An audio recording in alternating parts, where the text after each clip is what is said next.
Welcome back to another episode of the Family Album. I'm your host, AJ Tenari. And I'm Matt Glass. Last week, Matt and I discussed Everything Under the Sun by Jukebox the Ghost and Thrill the Arts by Wolfpack to start our iconic holiday December block. We are giving you 4 iconic December-themed episodes. Holly, Jolly, all the other Ollies in there, dude.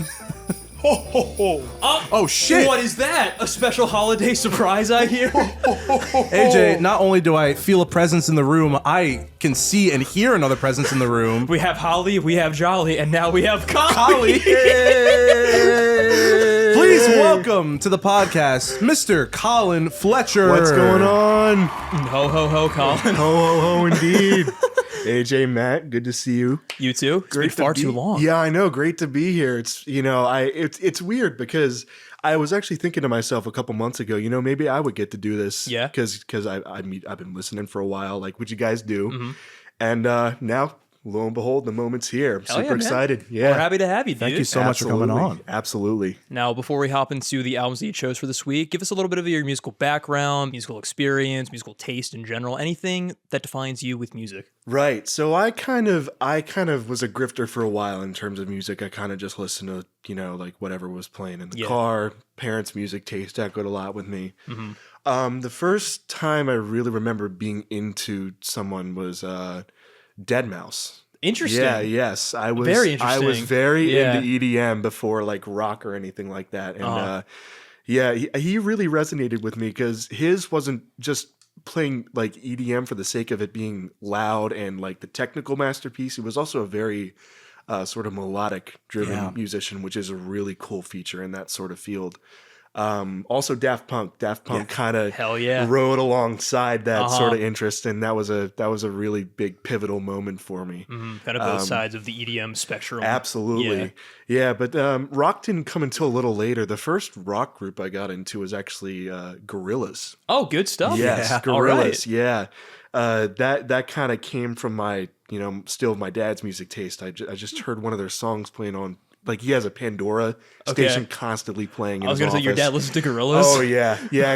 I think he has a Gorillaz station. Damn, dude, still. That's pretty rad. All right. Yeah, absolutely. So I kind of ripped it from there, and I was off to the races after that, just picking up little bands as I go, and just so many bands over the years. Mm-hmm. Spent more time with others. Pink Floyd, I've spent a lot of time with. Yeah, love to hear. Yeah, that was probably my true musical awakening, being like, yeah, this is just shit right here. I'm right there with you. Yeah, I know. Yeah, we have a mutual understanding. So you and I, same side of the Not coin. only do we have a mutual understanding, we also have mutual connections. I actually work with Colin, and that's how he and I met. Yeah, and then Colin and I went to high school together. Yeah. That was so crazy when I found out. What was this? What did you say that?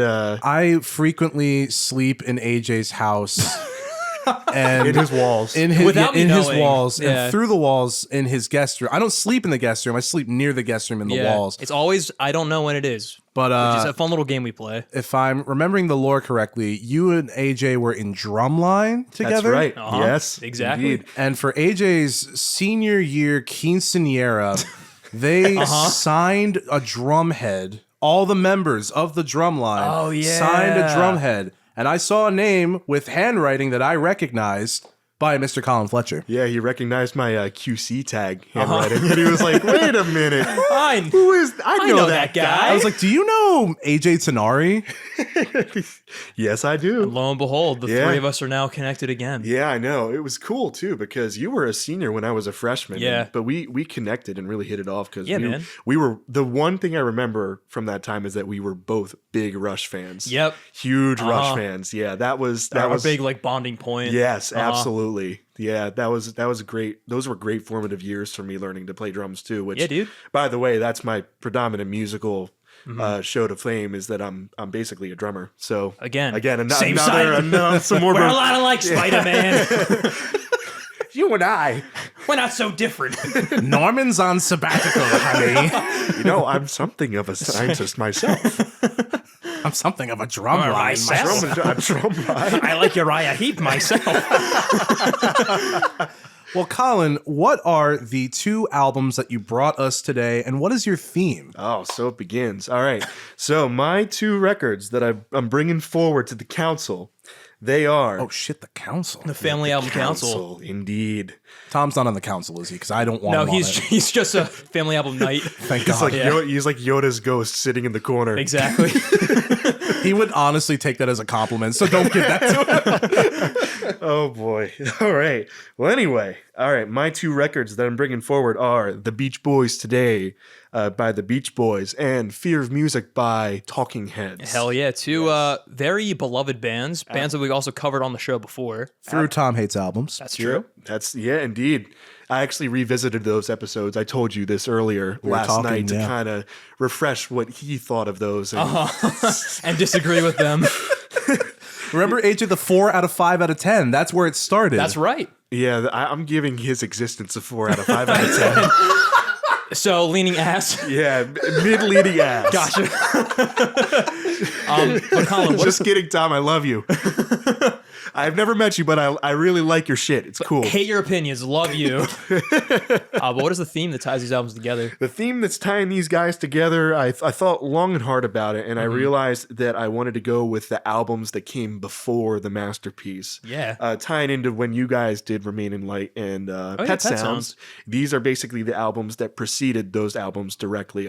I'm kind of cheating calling Beach Boys Today a direct predecessor because there were some other in between albums in 65, but most fans kind of consider those like one the bridge. one cohesive body of work anyway, just to see what they were doing that year. So yeah, absolutely, that's the theme. I'm super excited. I think it's a very cool theme because it's cool to kind of see where a band kind of started before they kind of hit their stride creatively, like kind of their streak of like kind of big albums, and like you can definitely hear that with both of these albums here.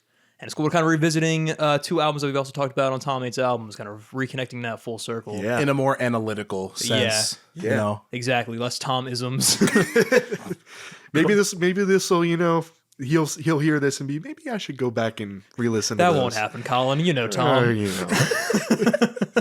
Well, which of the two albums would you like to start with? I think Beach Boys Today we should start with. All right. Yeah, let's go forward in the years as opposed to back. Yeah. Oh, I like that. So, The Beach Boys Today by the Beach Boys was released on March 8th of 1965, is the 8th studio album underneath the Beach Boys, and was released through Capitol Records.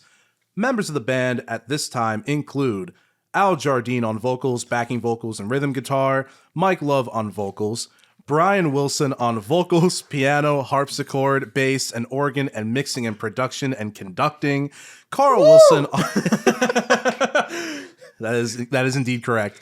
Carl Wilson on vocals and 12-string guitar, and Dennis Wilson on drums and percussion, plus a long list of amazing orchestral members. Were these like Wrecking Crew adjacent people? Yeah. Okay. So the Wrecking Crew is kind of a term that's used to describe. It's not just like a group. One studio band. It's like a revolving door of session musicians. But yes, continue. Rather than relying on their previous rock and roll signature like their last album, Brian Wilson wanted to experiment with the group's overall sound with the introduction of more chamber and orchestral elements.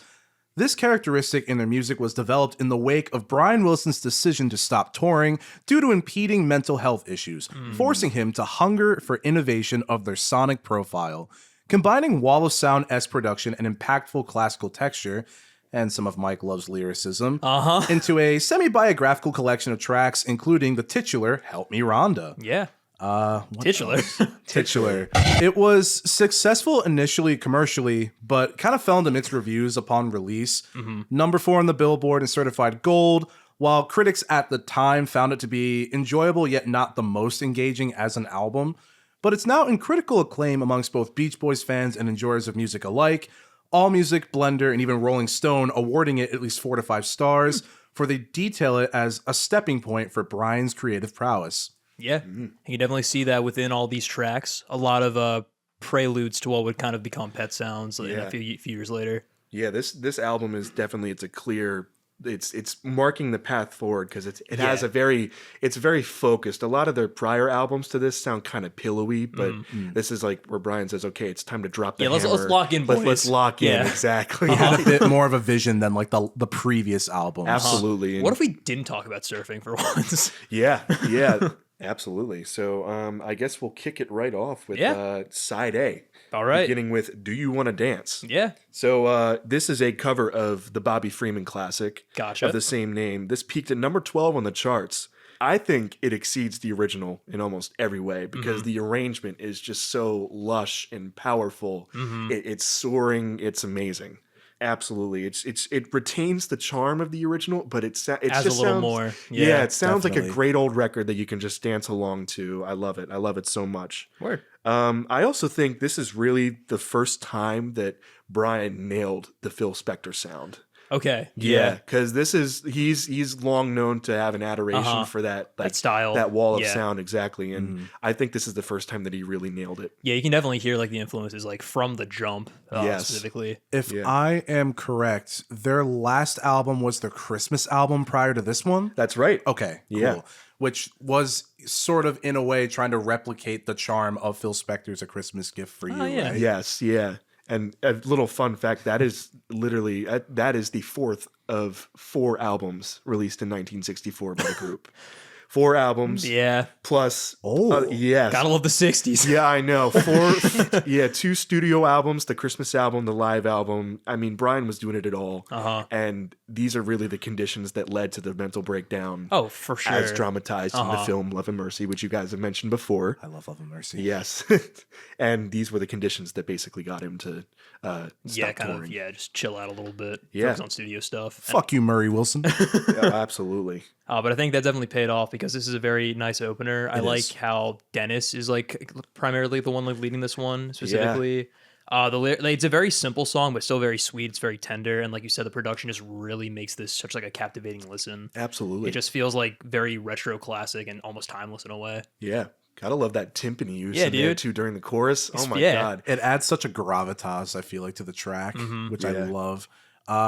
Almost like a cinematic quality, which is fun because they're just talking about like, hey, do you want to dance? Exactly. You know, Yeah, I like- know. Yeah. That really speaks volumes. They're able to take these, seemingly innocuous little tunes and just make them so Feel much grander. more. Yeah. Exactly. I really like how, and this is, I guess, more of just a general thing that I noticed with like listening to this album. I don't know why I wrote it for this track in particular. With a lot of the high harmonies, like whatever I guess the descant is what you would call it, like the highest one. I really love the way that Brian attacks those and how it just kind of brings all the harmonies together once he Yeah. brings it in for their Yep. song structure. It's something that I didn't realize I loved so much.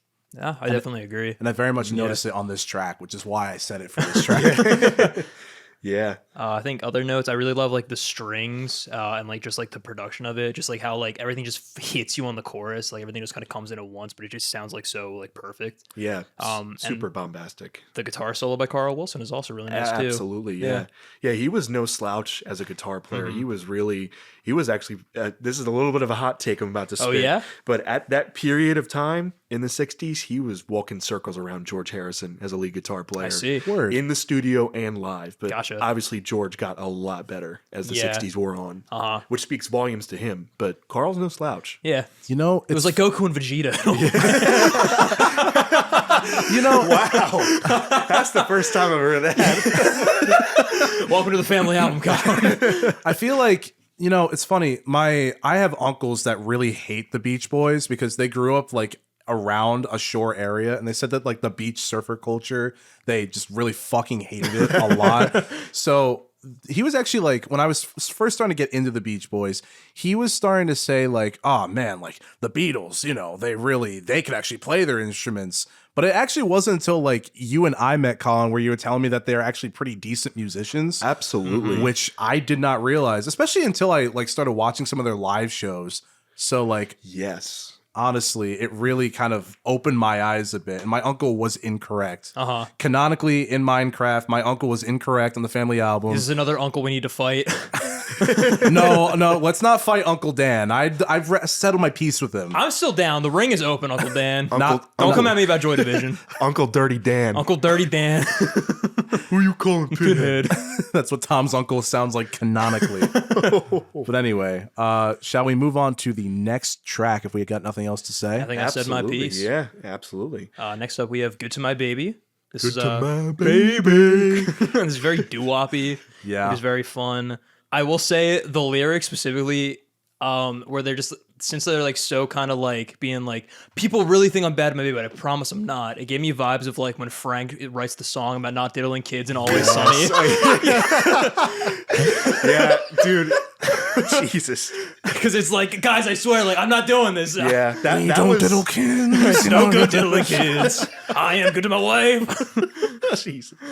Yeah, that's actually something I commented on it too. It kind of comes off as like a defensive and standoffish. Like, I swear, guys, like, you just don't know me. Yeah. Oh man, but yeah, absolutely. It's a great. I mean, I think the real Musically, star of this song is the backing track too, because this is another standout performance from the Wrecking Crew. Yeah, there's a lot of lush real instrumentation in there, super driving rhythm with the drums, and the guitars just sound amazing too. They sound like they're coming through a big amp, and it's just super jangly, super awesome. Yeah, I would agree. One thing I really love about this song are the chord choices for the chorus, because they're mostly like minor chords, so it adds like a weird like almost like sadder quality, which I feel like we wouldn't really see fleshed out in full until the next album, or I guess Pet Sounds technically if we're doing like the predecessors of the big album. Right. But no, like I feel like you don't really get that a lot in music. Usually it's like a minor chord like in the verse, or minor chord progression in the verses, then like kind of happy chorusy sound at this time, because they wanted to be really palatable and really like easy listening. Yeah. But it's cool that he kind of did the reverse in this case, which something that really stood out to me. Also, I would agree, the guitars, the riff in particular, that's so the highlight good. for me. It's such an Very, very earworm. cool. I don't really have like too much to say about this track specifically. I think it's like a neat follow-up. I'm not really huge on the lyrics itself, but the music is what I enjoy, specifically the guitars. The thing I put at the top of my notes is that this song irradiates second track energy. I'm still trying to figure out how to articulate what that actually means, but I just know it's true. Honestly, I feel like we both really get it. Like, that's appeared a few times. Where it's like, this is really just gives like fourth track, you know? Yeah, yeah, absolutely. But to be honest with you, I mean, there's some songs on here that I don't really find myself actively like going to listen to. I would agree. They just kind of pass on like a full like round listen. You know, because what you can definitely tell this is a transition album where they're still kind of keeping stuff from the old while also experimenting like with the new. Yeah, we'll get to one track specifically that's just like a big egregious example of that. Oh boy. Yeah. But this album can be like hit or miss, but it's a very necessary step to get to Pet Sounds. Absolutely. And there's still a lot of enjoyable moments on here that of everybody course. can take something away from. So, hey, you win some, you lose some. Exactly. And don't feel hurt like Brian's little sister. Oh God, here we go. So if you don't know what he's talking about, we're talking about track 3 on the album, "Don't Hurt My Little Sister." Yes. Now, this song is. I really don't know if it's coming from a place of love, but like the wording is just completely a little off. Yeah, that seems what it's like, because it's like, please don't be an ass. Yeah, you know what I mean. Good sentiment. Yeah, bad good execution. sentiment, but the way you're going about it, like, love her like I do. Yeah, you know what I mean. I don't think you should be doing that. Yeah. with your sister's partner. I genuinely am asking, do any of the Beach Boys have sisters? Mike Love did have a sister. Okay, gotcha. Yes. So I mean, if it was penned by him, it makes sense coming from him. Yeah. But the Wilson boys, where it was just boys in that family. Gotcha. So I was gonna say I missed that part in Love and Mercy of like the Wilson sister. the Wilson the sister. iconic sister. I definitely don't particularly think this track like jumped out at me too much in favorability. Absolutely. I think the sentiment is like almost there, but the execution, like you said, and like the phrasing kind of stops me from really enjoying it. And as a song, like musically, I can't say like in comparison to a lot of other stuff on this album, it's anything that I choose to listen to again and again and again. But I do want someone to think that I'm a real groovy guy. Yeah. This was another thing that I had mentioned, is that there's the one thing that the Beach Boys did that the Beatles really didn't do, is that they incorporated a lot of 60s like lingo slang, and vernacular into their songs, which, you know, worked for the time, but I feel like that might be a reason why a lot of their stuff hasn't aged the greatest. That's a fair point. It seems kind of hokey. Yeah, it seems hokey, and it's like, oh, well, you know, that's not hip. Yeah, exactly. He used the word hip and groovy. You're a real hip and groovy guy. Like, come on, man. But for that reason as well. That'd be kind of wild if like Sloop John B had like 60s lingo really in there. I'll also say to this point, like the album is very formulaic so far in terms of like song structure and just like what happens. Absolutely. Because like they're still just kind of going through like the song conventions to just do stuff that sells and appeals to like the masses. Yeah. But while still just trying to kind of like figure out like where to go next. I like the guitar on the instrumental break. I think that sounds really nice. And I think overall the pre-choruses are the highlight, at least musically, when everything gets kind of like heavy and hazy. Yeah. But I would agree with like your guys' sentiments. It doesn't really do much for me. Yeah. Interesting you mentioned the song structure because this record is actually in like arranged and ordered very uniquely because it's not like you're trying to mold like the ballads and the fast songs like on the previous albums. What they do is they keep all the fast songs on side A and they put all of the slow songs on side B. except for one. Yes. The crown jewel of this record. Yes. Wait till you fan favorite. Ladies and gentlemen, let me tell you. It's up there with God Only Knows. Oh wow. But yeah, that's a very unique part of how this record is how arranged. It's split up. Yeah, there's also a little weird thing about this track is that in the mono version, for whatever reason, Brian did not mix out some studio chatter that was happening. I see. Yeah, when they were recording the vocals, they're like talking in the beginning and in like the bridge section. Yeah. Going to the final chorus, Brian just goes, "All right, good so far." You can audibly hear it. Damn, I didn't notice that. Yeah, absolutely. I had to go back. But it's cool because it makes you think like they did something similar on Pet Sounds during the track Here Today where you hear the studio chatter, like cut please, like that stuff. So that's another look. Oh, look, he did this before that. That's cool. A little prelude. Yeah, exactly. All right. Next up we have When I Grow Up, parentheses to be a man. This one's like a cute kind of sentiment. I feel like the hook of like saying all the ages kind of stops working at a certain point. Yeah, they get up to 30. You're like, okay, what 31, are we doing here? 32. 79. Really jumping that gun. 131. It's a very neat idea, but in moderation. And it shows how he was kind of starting to get to this like more quirky headspace with his songwriting and like sort of elements that he's incorporating. But my God, that intro riff on the electric keys that they kind of play throughout too, I love that shit. That's nice. It's actually not electric keys.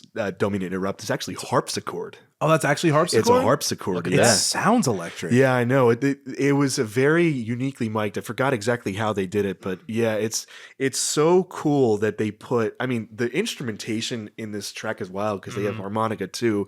That's right. Yeah. This song went to number 9 on the Billboard Singles Chart, and it had harpsichord in it. That to me is pretty rad. That's pretty rad. Yeah. Yeah, that's awesome. That don't happen no more. That's true. I mean, the last harpsichord whereabouts I'm aware of was in Regular Show when... That's right. When Pops is not allowed to play the harpsichord after 9 p.m. It's a fire hazard. Good show. That was your daily muscle man. You're not going to get any more of that for this December. Only one fix. You only get one daily fix. You know who else gets a daily fix? No, Colin, no! We're over the limit! I think the bass line is also really cool on this track. Oh, yeah. I really enjoyed it, but I also agree. I think the harpsichord definitely steals the show for like what stands out to me. I also like the drum beat on this one. I like all the kind of upbeat accents on the verses specifically. And also Brian's high notes sounds very classic Beach Boys, and I like just how he delivers it. It sounds just like very, like kind of wondrous and like pondering about like the future, which is perfect for like what this track's all about. That bridge section is cool too. Yeah. That minor breakdown. It's I envision it like you're just watching the years fly by, and it's like, oh my God, what do I do? Time. Yeah. Time is time. This guy gets it. And it's moving so fast that they're struggling to say all the numbers toward the end of the song. Yeah, and honestly, I really like this one because I feel like at this stage in the album, it's one of the most memorable, number one. And two, like, this is one of those moments where like having the full band to back their songs and give like this amazing orchestral quality, like it's really cool. And it's cool to point to like certain things on this track that you could see on Pet Sounds later on. 100%, yeah. Yeah, there's a lot of cool stuff in this track. I just think the message is also really cool for the time because it's not just them like thinking about like what it's going to be like. It's like they're thinking of everything. Exactly. I kind of see it. It's like they pen these lyrics because they're a bit like self-aware. It's like they were like I think they were all like 20, 21, 22 years old at this time, except for Carl. Carl just turned 18. Oh wow. Yeah. Oh, damn. He was young at this time. So you got to think these young guys are sitting here looking at all this success, millions of dollars rolling in. You're like, how is this going to last? What are the next 20 years going to look like? Exactly. So it's very autobiographical in that. Right. And I think that's really cool. No, I agree. Definitely something that you weren't really hearing, like that introspection at this point. Is this the one where also is there like a harmonica that's like really present at one point? In the verses, like someone is just wailing into that thing. It was a little distracting, but it didn't take away from my overall enjoyment of the song, which is great. But it was really funny, just like how present it was. Yeah. I also like the line, will I love my wife for the rest of my life? It's like implying that he could get... Well, based off track 2, I don't really know. Well, I think it's interesting that the singer's afraid of getting stuck in a loveless marriage. Like, damn. I mean, it comes up a lot on this album, which is kind of foreboding. Yeah, I know. That's the undercurrent theme. Yeah. Today, I'm divorced. Tomorrow... Anything else, or should I move on to the big hit from this album? Yeah, I have nothing else unless you want me to drop a little fun fact about the recording sessions. Drop a little fun fact with the recording Let's do sessions, it. Colin. So this is actually from the abridged, like bootleg session masters that are not officially released. However, it's really funny. I stumbled across this by accident. During the abridged sessions at the end of the master track recording, someone barges into the studio and lets an air horn off at full blast. Oh, shit. And it scares all of the Beach Boys to a halt, and the track just like abruptly ends. like you can physically hear Brian jump on the harpsichord. He's like, "What the fuck?" Yeah, I wonder why he had so much stress in his life that triggered all these. Oh, it wasn't a harmonica; it was an air horn the whole time. Yeah, and I cannot overstate how loud it was. Yeah. It literally it scared the shit out of me when I first heard it. I jumped. I was like, what the fuck? I mean, that's valid. Yeah, I know. It was crazy, but yeah, that's the big fun fact. I got nothing else. Yeah. Well, guys, fun fact for you from Colin. Let's get a round of applause real quick. Thank you very much. Thank you, audience. Can you do like the Eric Andre clap track where it's like super, Yeah, we got you. I got you. Like super Matt, dry live sound effects, please. Oh, yeah. Here we go. Wow, that was awesome. That fucking rocked, man. Thanks. It's what I get paid for, you know? Do you know what else rocks? Help Me Rhonda by the Beach Boys. Oh, man. But not this version. The booty call song. Yeah. I love Help Me Rhonda by the Beach Boys, but this is a very unpolished version of it. Yes. Is there like a specific reason as to why this made the final cut? It's unclear. So they put this song forward during the recording sessions, and they went ahead usual recording it. Yeah. And there was kind of a wish to make it a single because they thought they had something, but you know, I think we can all agree that the version on the record it's kind of anemic. Yeah. I feel like. So they kind of shelved plans for that, and then they were getting asked by all their friends, "Hey, can we record this and release it?" Like Jan and Dean, if you know who they are, okay. they wanted to give it a go, but they were like, "Okay, well, let us just do one more try." So they recorded it again a few months later after the album released, and it's called the single version. Yeah. And it was actually their second number one. Gotcha. So yeah. Just a little lesson, ladies and gentlemen. Never give up. Yeah. Give it a second try. You never know. And if this is somehow your only exposure to Help Me Rhonda on this album, please listen to the single version. Yeah, definitely. Yeah. The tambourine and the way that it's like just so like present on top of everything.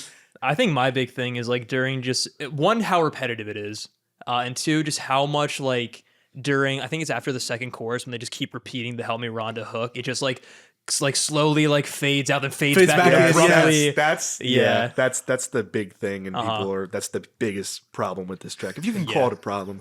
I think Brian was just getting a little saucy at this time. Could you imagine if it was like another producer like outside of the album? They're like, "Oh, they're done. Oh wait, shit, they're still going." Like they keep doing the fader up and down, like expecting 64 bars. Yeah. That fade out is also additionally very long to compensate for it. So it was definitely intentional that they were doing it, but yeah, it's very distracting. Yes, it is very distracting. First time I heard it was like, did they really just do that? Is it supposed to be like this? Yeah.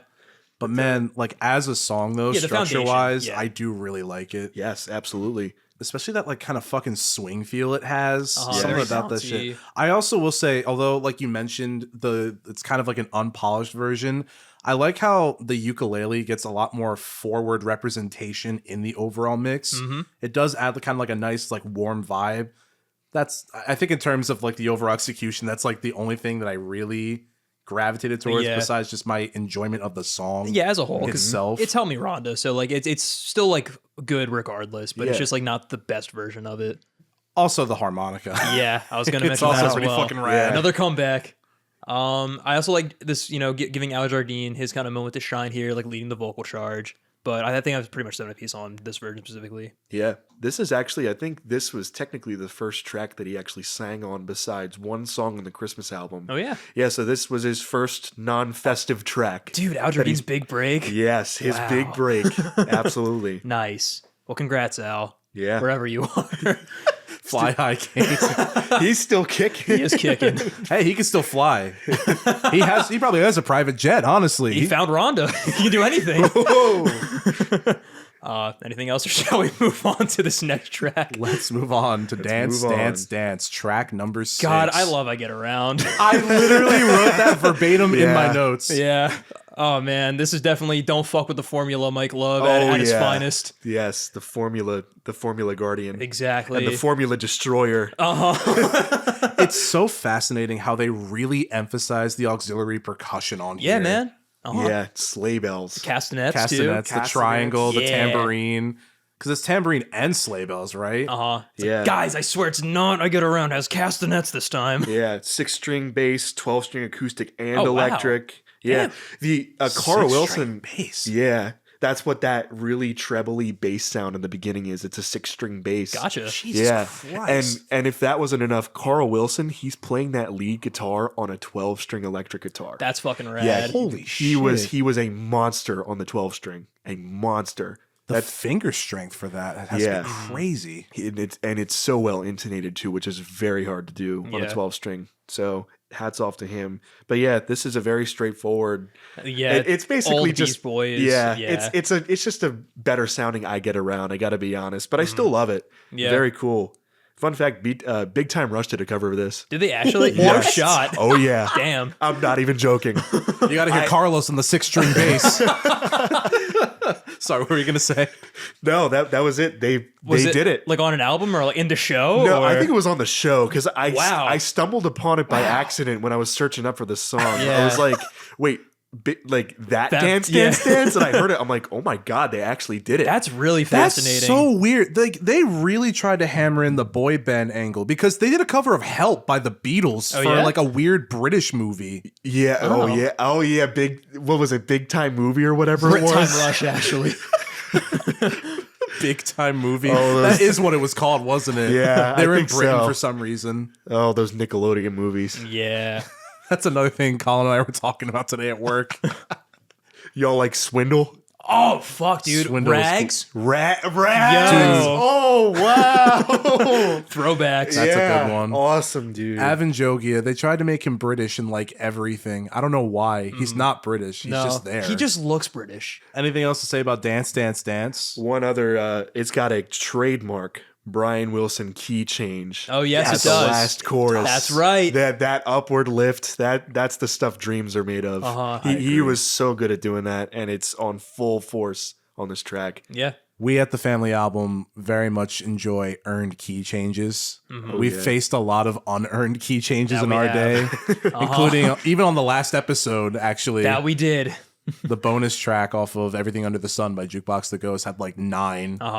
I think last thing I want to say, the solo is really sick on this one. I really like the guitar tone specifically. I think it's just very impressive how it's done. Yeah. But this next track, I really like a lot. Oh yeah. This is where I feel like the tracks start to get like real interesting, and you start to see a lot more of Brian Wilson's creativity start to flourish. Definitely. Which I love. I love how it's kind of like you mentioned, a lot of the more like dancey tracks are in the beginning, and then you kind of get the more like experimental shit at the end, because it really starts to point to like where he's gonna, like his trajectory is gonna go across his discography is what I'm trying to say. For real. And Please Let Me Wonder is a very good example of that. Again, very huge switch up from the first 6 tracks. I do love hearing just Brian kind of like sing this ballad style using more of his lower range here to make it just sound like more intimate and personal. Absolutely. The choruses are excellent. Yes. I just love the harmony specifically. I like the jaunt-like guitar pattern. Also, like the organ solo that happens. Oh my God, yeah. Is Yes. excellent. Also, the lyrics is what like really stood out to me as well. Yes. Very tender, very introspective, and I feel like it kind of foreshadows like God Only Knows a little bit. As like the for so long I thought about it and now I just can't live without it. Like that's kind of just taken directly and implemented. Yeah. The core purpose of this track, the message is it's just so ahead of its time. I'm just gonna read it verbatim from the notes I wrote. The singer talks about the person he loves and how he struggles to think of how to articulate his feelings toward them. He eventually concludes his efforts would be in vain because he has put this person on such a high mental pedestal, it would be impossible for the resulting relationship to meet his expectations. He therefore becomes comfortable with only thinking about it and doesn't want to know the other person's true feelings as it would shatter his idealistic mental image.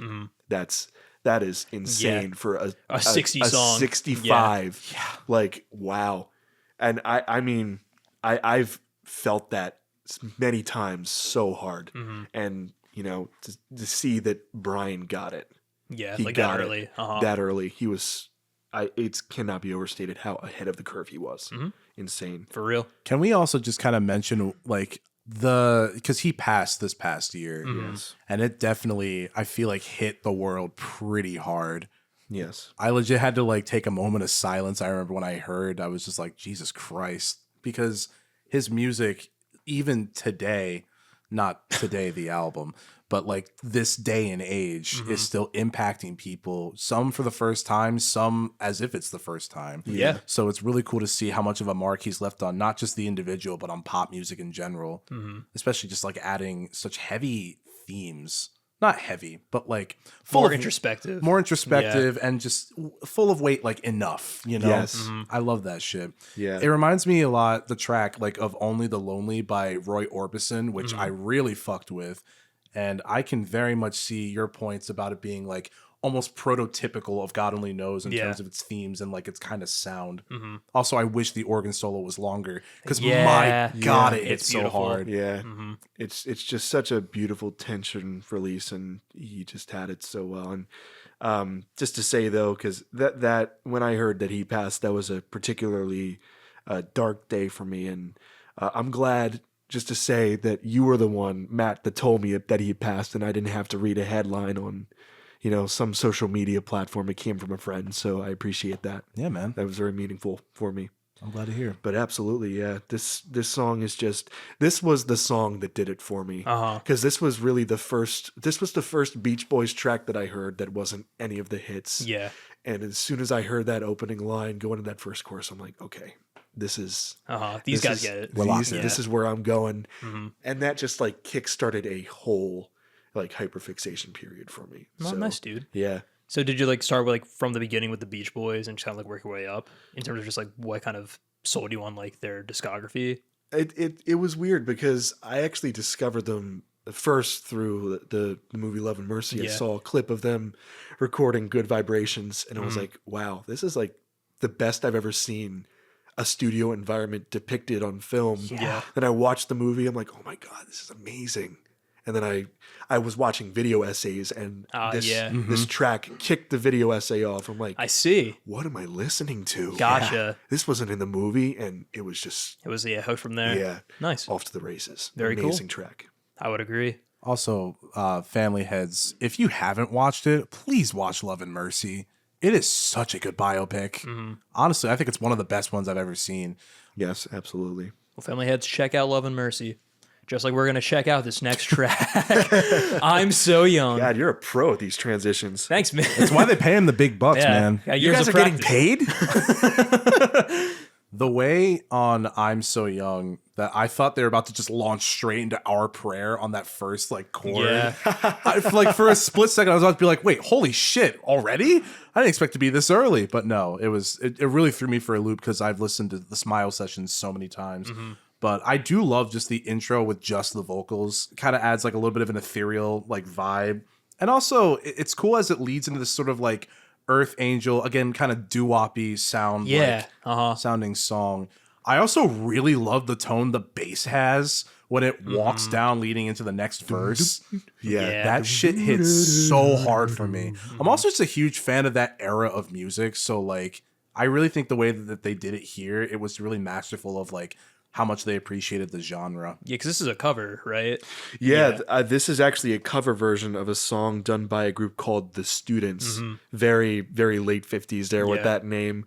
I gotta be honest with you guys. I think this is the weakest song on this record. Keep in mind, I'm saying the weakest song. Not weakest Okay, moment. yeah, not the weakest moment.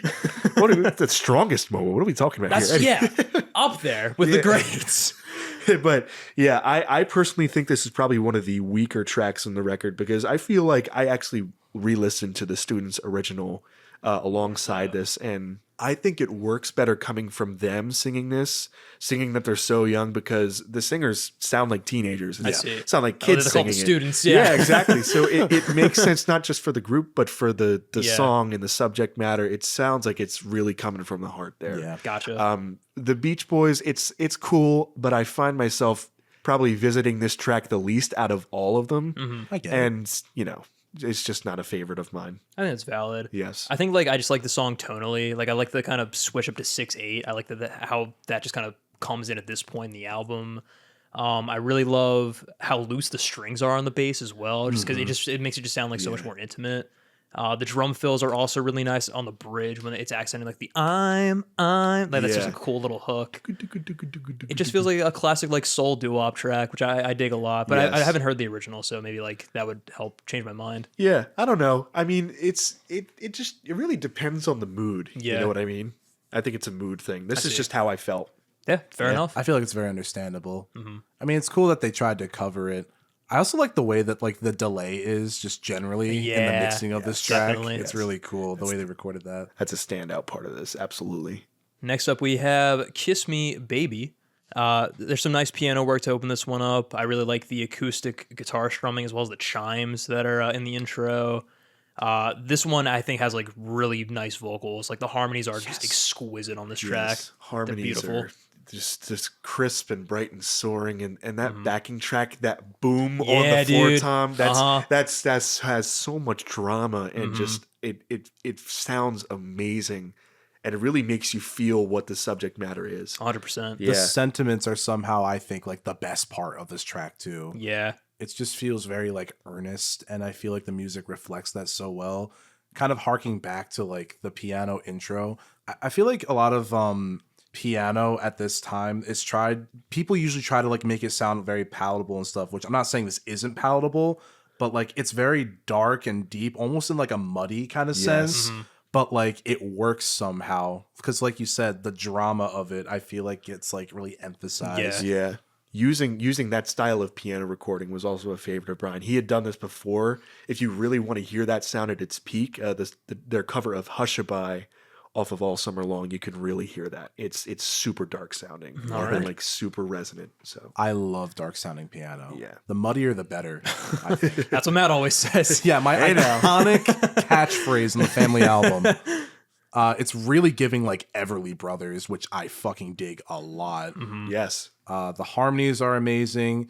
The really like sort of specific auxiliary percussion choices on this one was also something I liked. Like the wood blocks. Yeah. Yes. That's really, really nice. That goes so well with that floor tom thing. Boom. Boom. Yeah, that's so cool. And I think again, this does kind of really sum of like just kind of the charm of this album is that even though like the lyrics are really simple, they're super relatable, and the way that they're delivered and just arranged just really makes it resonate with like whoever can relate to it. Which is a strength of the Beach Boys. Definitely. Yep, absolutely. One thing I also really want to say musically, I love the way the guitar kind of mirrors, or I wouldn't even say mirrors. It kind of like echoes what's being sung in the verses as it's like walking down the melody. Yeah. That shit like really hit hard for me. I'm just honestly, this is probably one of my favorite tracks on here. It's valid. Next up, we have She Knows Me Too Well, the penultimate track of this album, but not quite the end, not quite close to the end. Yeah, this is for me. This is kind of a rough one because the backing track is exquisite, but the subject matter it's probably the darkest on the record. Yeah. This song is basically talking about an abusive relationship where the abuser is self-aware of his actions, yet continues doing those things anyway under the guise of, oh, she knows me well enough to know that I love her. Yeah, come on. You love. It's no good abusing my wife. It's no good abusing my wife. My ex-wife still misses me, but her aim is getting better. Oh man. Yeah, honestly, it is just to comment about the instrumental, so many fucking things. Like I love the way that this song starts off with the little chimes, is what I meant to say, but I said charms. I think musically this song fucking rips. The vibe is a lot different, even like like subject wise, obviously. Yeah, but like tone wise, from a musical standpoint, I feel like this really stands out. It's very somber. Which like there's been like lower moments, but like not quite this heavy. Especially those backing vocals in the chorus where they're like crying out, "She knows me too well." It's a haunting. Yeah, it very much so. But again, like the vocal performance is excellent. It just like it's showing off their vocal chops as just like musicians. But just speaking these lyrics, it's just like Yeah. This guy in the song "The Speakers," he's just a real ass. He is a real jerk. He's not nice to his little sister.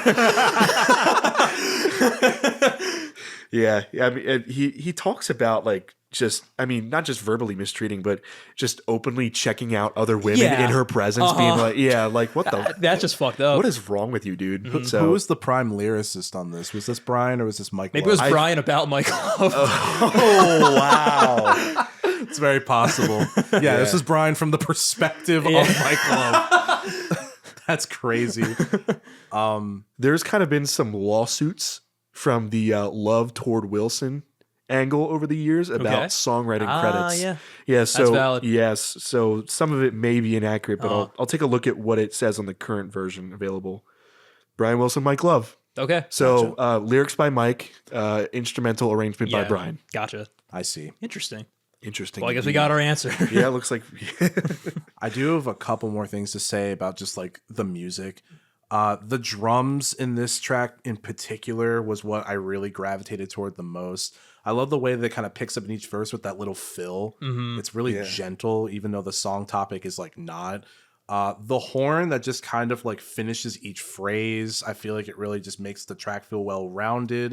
The chorus is like a little predictable, but the verses are so fascinating because like it's slightly jazzy. I feel like I could see this pointing to like what That's Not Me would kind of be like sonically and like instrumental setup wise, which I really dug because that's like one of my favorite Beach Boys songs of all time. It's a good one. Yeah. The guitar solo is like perfect. Agreed. I feel like for this track. Yeah. He's using this guitar solo is actually recorded direct into the board. Really? Through DI. Yeah. I see. Wow. Brian loved the sound of DI'd guitars. And he used them everywhere. It's all over the Christmas album. And gotcha. And this is he used it a lot, and this is it really in full force. It's very, very cool that he would do that. I love that shit, man. Yeah. I love the way like I forget which part of like the song this chord progression happens, but it like hinges on like this A major chord into like an A minor chord for the progression. And it's cool how they like really made that choice, because I feel like generally shit like that is not seen at this era of music anywhere. Or just across the Beach Boys discography, like at this point before the Pet Sounds era, you really don't see that kind of shit. So it was cool how he was really playing with theory there. No, I would agree. Music is very impressive on this one. But shall we bring it on home with these last two tracks? Here we go. In the back of my mind, this is kind of like a cool kind of full circle moment where like the music kind of starts and ends with Dennis Wilson primarily leading. He doesn't bookend it, but we're gonna give him the gold star because of how it really ends. But I really like how this track is arranged. I love the orchestra and the saxophone, and specifically I really like the themes of insecurity that are on this track specifically, and like the introspective lyrics by Dennis Wilson. That's what really kind of stood out to me. I really like just the very chimey nature of this song. I hate to just keep pointing to their future tracks, but really was given like just wasn't made for these times. Yeah, which I really enjoyed. Hey, that's a theme. Keep bringing it on back. That's true. Yeah. That's true. But it's cool that this album has enough to offer where like even though you can see where musically the group would go, like it like stands on its own. It really does, and has some just banger tracks. I love the little section where they have the delay in the beat, and I love like the full string section just like backing the entire track. It really makes it sound so like lush and padded out. It's a very gentle song. I think pretty good. This is the closer for me. Yeah. Quite frankly.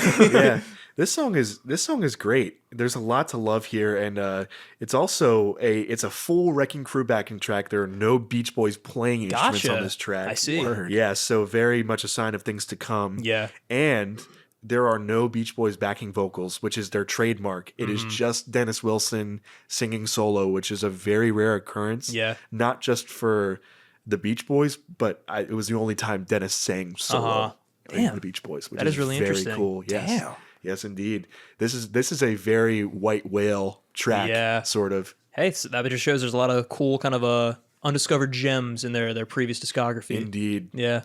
But Oh God. we got one more. Here we go. Bull Session with Big Daddy. This song saved my life, I'll be honest. Yes. Like, I was on the edge, and Big Daddy brought me back. Okay, so it has to be said, what exactly is a bull session? That's a good point. And who is the Big Daddy? Scholars disagree on what constitutes a bull session. Are we having a bull session Or is right it now? bull session? But Or is it a bull session? I will say, like, when you said that, like, this track was hinting at God only knows, I guess God really is the Big Daddy of everybody's life. Yeah. I will say, Dick Rising, that caught my fucking. bit. I was like, wow, okay. That is my standout moment of this track, because that has got to be the most unfortunate name I've ever heard. dude. I actually forgot to look this up. If Dick Rising, greatest man ever met. Yeah, because Dennis is saying that, so you would think he would maybe slip a little like innuendo in there, but I don't know if he's seems actually very genuine. I don't know if he's referring to a real guy or not. My name is Richard Rising. Let me Please just call me Dick.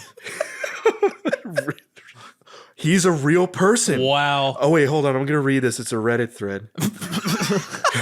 My dick won't stop rising. Are we sure that this is a person and not a condition? He was a real person that worked for Capital. He was murdered in 1974. Oh my God. What the fuck? That's insane. The Beach Boys plot thickens. Yes, it does. A lot of lore I did not know. Wow, I had That's no crazy. idea. Yeah.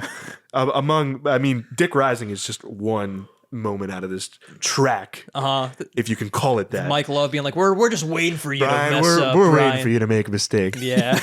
Like, Jesus Christ. Yeah. That's some heavy foreshadowing I right know, there. dude. All the conversation that happens in this track, like, it's almost suffocating. You stepped on my French fries.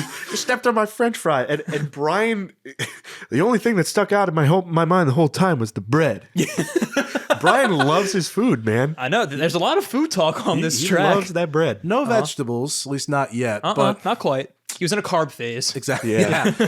This is just like a skit. Like everyone that I've kind of saw the reviews is just like, why the fuck is this on here? Yeah, I feel like, which I talked with you about this earlier, I don't know what it was, but Brian, it just felt like he'd like to put a little goofy thing on each of his records.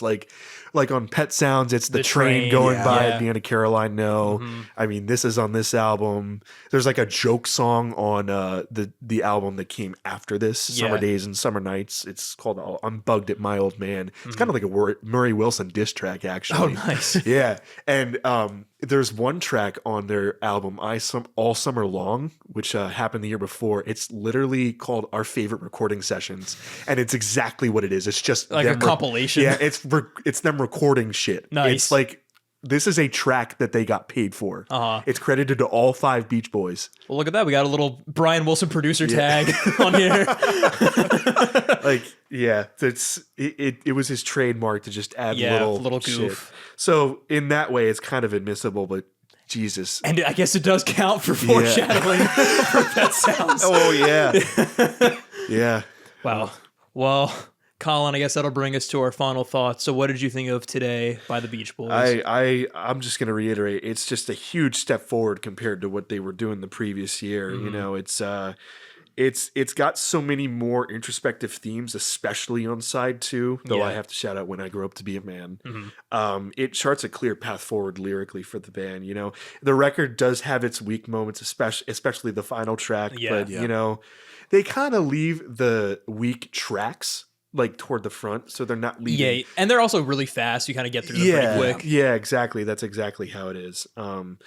You know, it just really breaks new songwriting ground while also kind of satisfying the demands of the current fan base. Exactly. Yeah, which is that's really, I think that's part of the reason why they did the separation of each type of song on each side. So, you know, you satisfy everybody. Exactly. That makes sense. Yeah. So, and you know, that kind of somewhat worked. It did chart pretty well. It was sort of a disappointing performance for them because they were doing so well at this time. Yeah. This album only went to number 4, which I can't believe that was seen as a weak performance. Which those are just the times. Yeah, such as any masterpiece, because you know, Pet Sounds only reached 10. Yep. Yeah. Number 10, which is also comparatively not weak performance, especially compared to how hard they fell after Pet Sounds, which is a real shame. But well, Pet Sounds is the Pinkerton of the 60s. Yeah. Yeah, I guess kind of. Kind of. Yeah. If you really want to go there. How dare you compare Beach Boys to Weezer? No, I wasn't saying that in like a pejorative way. I was just saying that like, oh yeah, I guess you're kind of right. In a way. Yeah. Even though Surf Wax America's on blue, but yeah, that's also fair. Rivers would love it that you're comparing him to the Beach Boys. That's also true. yeah. There you go. That's very true. But Rivers, come on the show. We know you're listening. Please come on Tom Hates Albums. Oh yeah, Tom would love you. We'll talk about Ratitude. Tom would fucking explode. Did you like Hurley? I liked Hurley. I also liked Hurley. Pacific Daydream. No. That is not how he sounds, but we're gonna roll with it anyway. Yeah, see? Yeah. I'm Buddy Holly. Yeah, like green or red more. The Teal album. Cha-cha-cha. You want to hear some Stand By Me? Of course you do. California Snow if you're interested. Anyway, Colin, continue. No, that's the crux of it. I mean, there's just it's new ground going forward. They knocked it out of the park. And, you know, I think they were getting a sense of where the band as a whole wanted to go. Definitely. And they all knew what had to happen to achieve it, because it actually wasn't too far into these sessions that Brian dropped the bomb that he was going to stop touring, and everybody was upset, and they struggled for a while to reconcile. They were actually jumping around between a lot of different session musicians to fill his shoes, including Glenn Campbell. Oh, shit. Yes. Wow. There was a brief stint where Glenn Campbell put on the striped shirt and the jeans, grabbed Brian's bass, and he was singing the high notes. It's me, Brian Wilson. It's so weird because you see the photographs and it's like, oh my God, he really did do it. Yeah, that's fucking awesome. That's really funny. Yeah, but eventually they did find a longtime replacement who is actually still active with Bruce? Bruce Johnston. Gotcha. Yes, some fans don't really consider him an original member, but he's been with them for so long in such a pivotal period as well. Yeah. That he's basically a Beach Boy. Absolutely, he is a Beach Boy without a doubt. Just like John Stamos. Oh God. He does really well with like the backing harmonies live. I forget if it's a Live Aid show or something. I've seen like one of their like 80s stints on like live performances, and he does fill in very well to the overall sound. For real. Good enough to get him a spot to punch in some vocals on Pet Sounds. Yeah. Especially you hear him clear as day, and God only knows. Yeah. Yeah, right at the end. If you had to give this like a number rating and like a letter grade, what would you give it as an album? Ooh, this is the one part that I didn't think of because I wanted to do it live. We're going on the spot. Yes, that's Fuck it, right. we'll do it live. We'll do it live. You know, it's tough because the stuff I dislike really brings it down, but Yeah. it's got some clear standout moments for me in their discography. So it's so tough, but I think I'm gonna give it a solid B+. All right. B+. Solid only B+. only because you can only go up from here. Yeah, I would Yes. agree. Yes. And there's definitely things that hold it back. Yes, absolutely. Bull session. Matt, what did you think today about the Beach Boys? This was an interesting experience for me. I think this is the third Beach Boys, well, technically the second full Beach Boys studio album I've listened to. Smile Sessions, you kind of have to like, because You barely count. Exactly, yeah. Because it's like, I know Colin and I have talked about how you listen to that thinking about like what could have been. Exactly. It's indelible, I'm afraid. But this is, I guess, technically my second full-fledged Beach Boys project that I've listened to. Oh, I guess the Christmas album, so it would be third because I've listened to the Christmas album a few times. Well, there you go. And I gotta say, like, there are a lot of high points on here. I mean, like, although Help Me Rhonda, this isn't like the best version of it, I do think in a way this helped me really appreciate the single version a lot more because it is a good song. Please Let Me Wonder. It's oh yeah. I think like honestly its placement on the album also should really be acknowledged because it's a nice come down after Dance Dance Dance. And it's just like the turning point for the rest of the album. Definitely the Brian side after you go from the Mike side. Although She Knows Me Too Well is really heavy in its themes and like kind of an interesting perspective, I do think that musically it's one of the best moments on the album. It's got a lot of bright spots, and where Brian Wilson's creativity can shine, it really kind of stole the show for me. I would definitely say, like, as an album, although the tracks are kind of short, I could see it getting a little bit like not fatiguing, but there's like kind of like washing over you a little bit. Yeah. That's a good way to put it. And definitely, like, I don't know, I would not return to like every single song on here, definitely, except for like the Big Daddy skit. I think that's like that's peak. That's peak boys right there. Honestly, I like to cue it up in between each track so that it can get fully padded out and feel like a cohesive project. If I could get onions before each song, that would be fantastic. Matt eats a pickle while he listens to this album. French fries being stepped on ASMR. POV. You're Brian Wilson. Imagine You've never made a mistake. Imagine like someone on Reddit was just like, "Hey guys, I made this inspired by the Beach Boys today." Just a recreation. Little known fact. This whole podcast inspired by Bull Session with the Big Daddy. That's true. You know what? Honestly, we are having a Bull Session right now. That's a good point. Question of the week, guys. What is a Bull Session? Yeah. What are your thoughts? Leave your comment below. Exactly. And like and subscribe. I guess to kind of wrap up my overall thoughts, all the musical elements that like had the blood, sweat, and tears put into it that Brian like made sure was on the album, I think they do speak a lot louder, which is why I'm willing to give this a tentative B-. And with that, I'm going to move Everything Under the Sun down to a C+. Gotcha. Because I think I can't really, in good faith, put over Ben Thornwill's piano work in the same vein as Brian Wilson's just overall creativity. Understandable. Especially with Let Us Create being on Everything Under the Sun. Yeah, it's a fair point. In terms of a number, that's really tough. I'd give this like, honestly, like a solid like 6.6 or 7. Dare I say? Did not even mean to do that. But that's just how you're feeling. Listen, we're trying to appeal to the younger demographic, guys. Exactly. Tom needs to stay on this podcast for the ratings. Yeah. He's already playing Subway Surfers while we record. We must have good ratings. Get that short man back. They're like when he says the funny John Stamos line. Speaking of which, Tom, if you mention John Stamos one more time, we're going to have a real problem. Oh, boy. Stay tuned for next week, Family Heads. But AJ, what do you think of this album? I thought this was a cool experience because I'm more familiar with like Pet Sounds and Up. I know like a lot of their stuff afterwards, from like Pet Sounds to I think Love You is like the highest that I've gone. Yes. That's after Sunflower, right? Yeah, Sunflower is 70, Love You was 77. Okay, yeah. So that's about as like high as I've gone. Yeah. So it was kind of cool seeing like stuff before like the big kind of breakthrough. And you definitely can hear like a lot of like the direction where they're gonna go, and there's still like a lot of really cool creative ideas and a lot of like what you were saying, Colin, a lot of like firsts that were being done at this point in time, whether it comes to the guitar work or whether it comes to just like the introspection and just like more sensitive like lyrics. I think that was like a big standout for me. Though there are definitely some drawbacks in terms of like the first half specifically.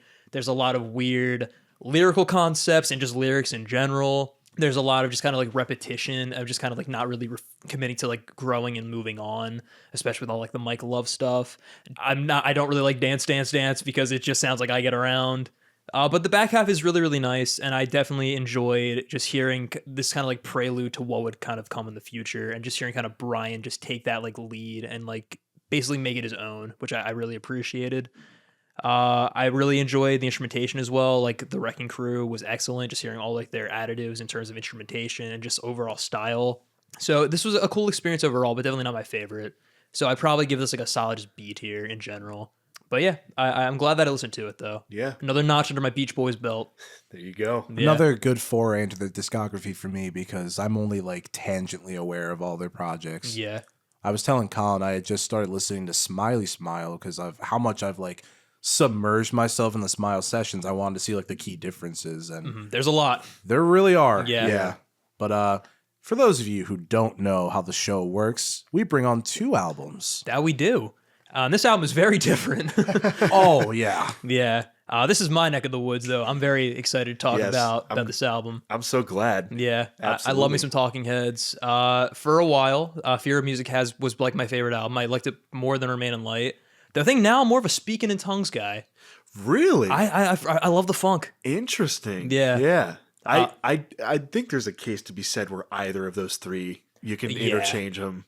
It really just depends, especially if you're looking at speaking in tongues from the stop making sense angle. Oh yeah, for real. Which, yeah, if you guys ever do live albums, let me know. Word. That right. is a favorite. We'll be in touch, Colin. Epic. But shall we hop into a little bit of history then?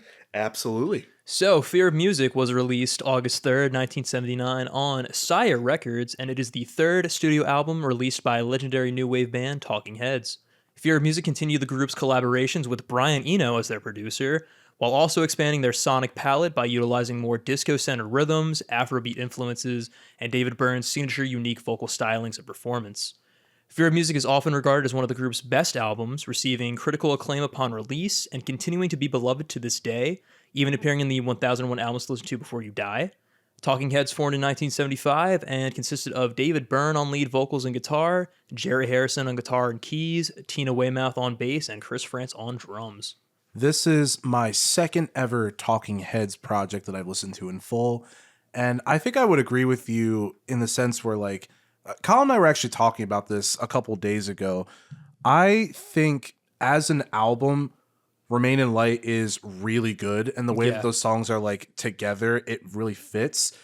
I would say, generally, the songs on this album, like, trump those for me on Remain in Light. Yeah. I really enjoyed a lot of these tracks. There's a couple that I'm not like the largest on. You might be a little surprised by my choices, but no, generally this album was really fun to listen to. I was a fan. Yes, it's most definitely an album of songs instead of songs on an album. Exactly. Yeah. That's a very good way to put it. Yeah, and that's why it's still personally my favorite Talking Heads record. I can see why. Uh-huh.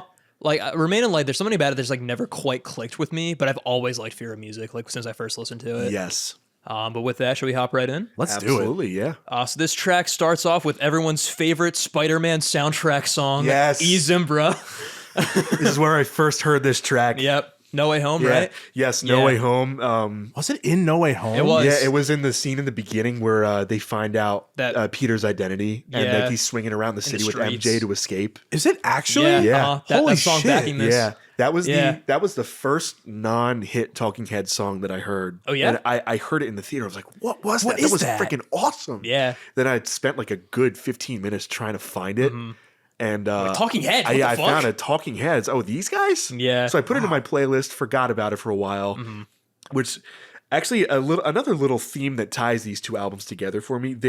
Both of these albums contain like the tracks that really kickstarted my love for these groups respectively. That's fair. Like Hell yeah. for the Beach Boys, it was Please Let Me Wonder, and for this album, it was Life During Wartime. Yeah, dude. Like, Fuck yeah, For man. me, it was seeing that noodle dance. I don't know if you could call it that in Stop yeah, Making the- Sense, where he's like shimmying around and he The suit moves sway. his arms. Yeah. Yeah. That I saw that and I was like, that is probably the coolest thing. God, I want to be Yeah, I him. know. It's probably one of the greatest shots in concert film history 100%, too. yeah. But yeah, both of these albums contain those tracks for me, and But that was the first step for me, was hearing that In song in Spider-Man. No Way Home. Yeah, dude. When I was in the theater and I heard that, I was like, "Damn, that's a fucking bold choice," and I love it. Yeah. That I popped off on hearing that, and for good reason, because this is a really good fucking opener. Oh yeah. You know what's funny? Maybe just like the sheer magnitude of seeing a Spider-Man movie at that time was like just taking over everything, and I wasn't paying attention to the soundtrack. I didn't know that this was even fucking in the movie. Yeah, man. It's like one of the first crazy. like moments, which is really cool.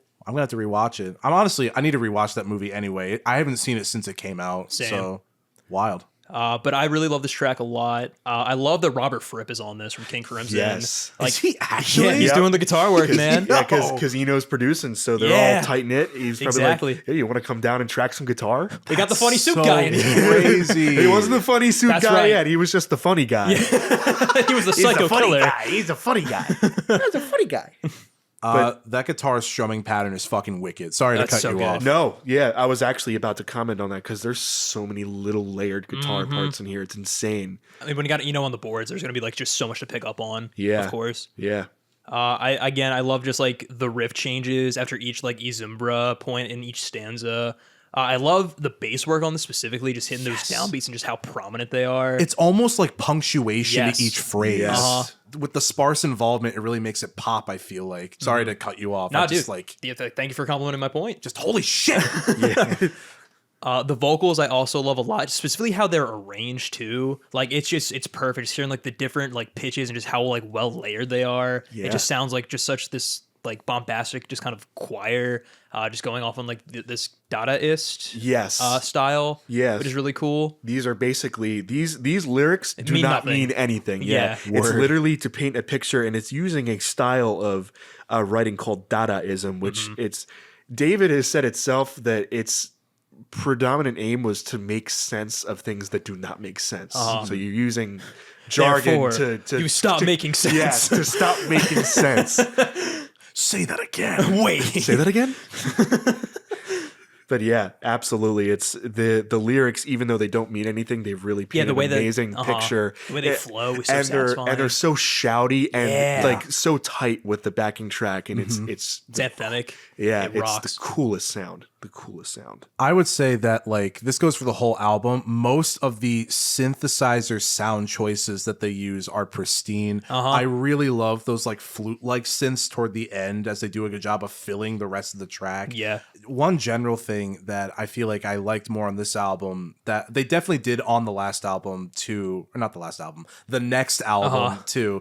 It's not easy to have that many fucking melodic phrases just being played on top of one another. And the fact that they do it so well on this track alone without any of them feeling like they're overstepping or like fucking Getting lost. shadowing any of the other instruments, it's a real talent. Yeah. For real. Both to fit in rhythmically and just like melodically. It's really commendable. Yeah. And it's just such a great opener. Like, oh my God. What a sign of things to come on the next record. by the way. Exactly. Specifically. Like this the is- Afrobeat influence. Yes, this is the big claim to fame. And it's not just Afrobeat. There's so many intersecting genres going on here.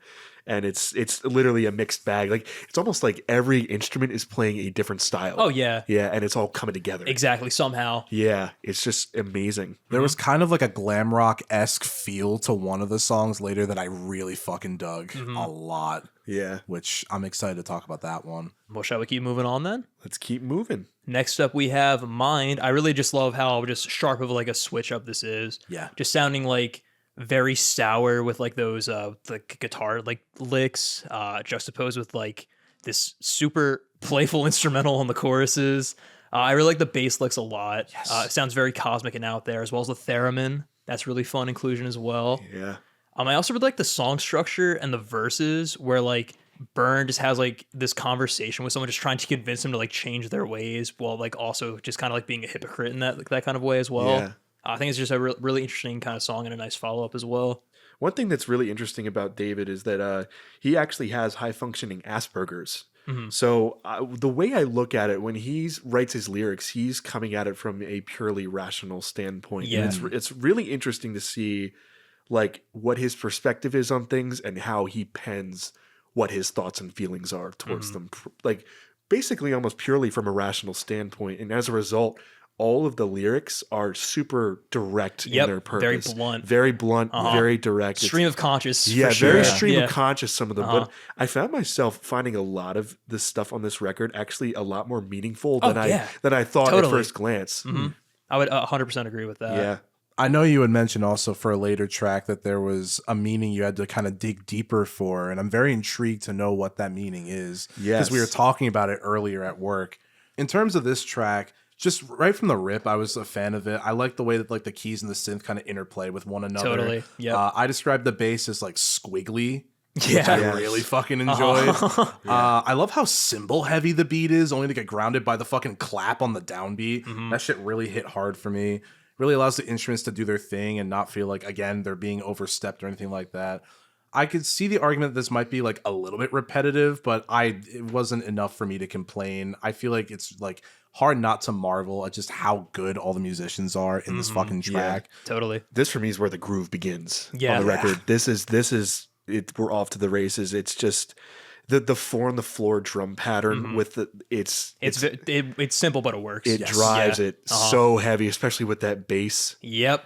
Yeah. God, the bass work on this album is incredible. Yeah. I love it. It's mint, honestly. And that chugging rhythm guitar in the chorus. Chug, chug, chug, chug, chug, chug, chug, chug, chug. That tone is ridiculous. Yeah. Like it's the perfect level of crunchy without it being just like overly distorted or overwhelming.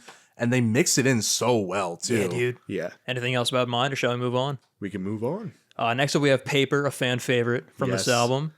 Colin, do you have things to say? Yeah, I for the longest time I thought the theme was just to be taken very much at face value, as it's just about paper. But you kind of read the lyrics and you kind of start to realize it's about fitting things into your life, like equating it to like fitting things on a notepad. If something isn't working, you take time off to ruminate on it. And if it truly isn't working, you can cut it out of the paper, tear up the paper, throw it out, start again. Yeah, but also, find things that maybe even if you don't write them down on the paper, they can still somehow fit in there. Like, even if it doesn't fit, make it work. Yeah. So there's a lot of that you kind of pick out as you read the lyrics. Yeah, a lot of like subtext, which is really cool. Yeah. Beneath the bluntness. Yeah. And on top of that, the music itself, really fucking goated. Yes. I like the new wave, just like very heavy like new wave vibes just off the bat. Kind of give me a little bit of like XTC vibes from the start, which is really cool. I love the vocal production, just how choppy it is. It sounds like there's almost like this kind of frantic, desperate feel in Burns' like delivery that really just kind of like fits in with like this concept of just like trying to make things work. The bass line is fucking bumping on this track. I love how crunchy the guitar riffs are. Yes. And the disco influence on the verses specifically just makes this track groove really well too. And this also just really shows Burns' prowess as a vocalist, because he really just kind of like rides this tightrope like around the beat, but somehow always manages to stay on it and like right before it ends, which is really impressive. So this is just a really nice track. I enjoyed quite a bit. Maybe this is just kind of reading into it as you're explaining a lot of the subtext, Colin, but I felt like I really enjoyed his frantic like vocal performance on this track, because it almost reads, or I guess comes off as if someone's sloppily like writing shit down in a hurry on a piece of paper. Yeah, textbook stream of consciousness from him. And just it feels like it's coming right off of the paper. And it's super cool. Yeah.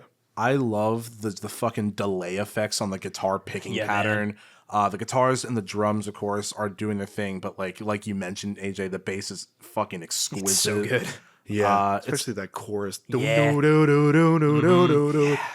This is one of those tracks where it's like, I mean, it's like perfect lengthwise, but sorry, but like honestly though, I almost wish it was kind of longer, because like it almost left me wanting more. But I also think like genuinely it does its job so well.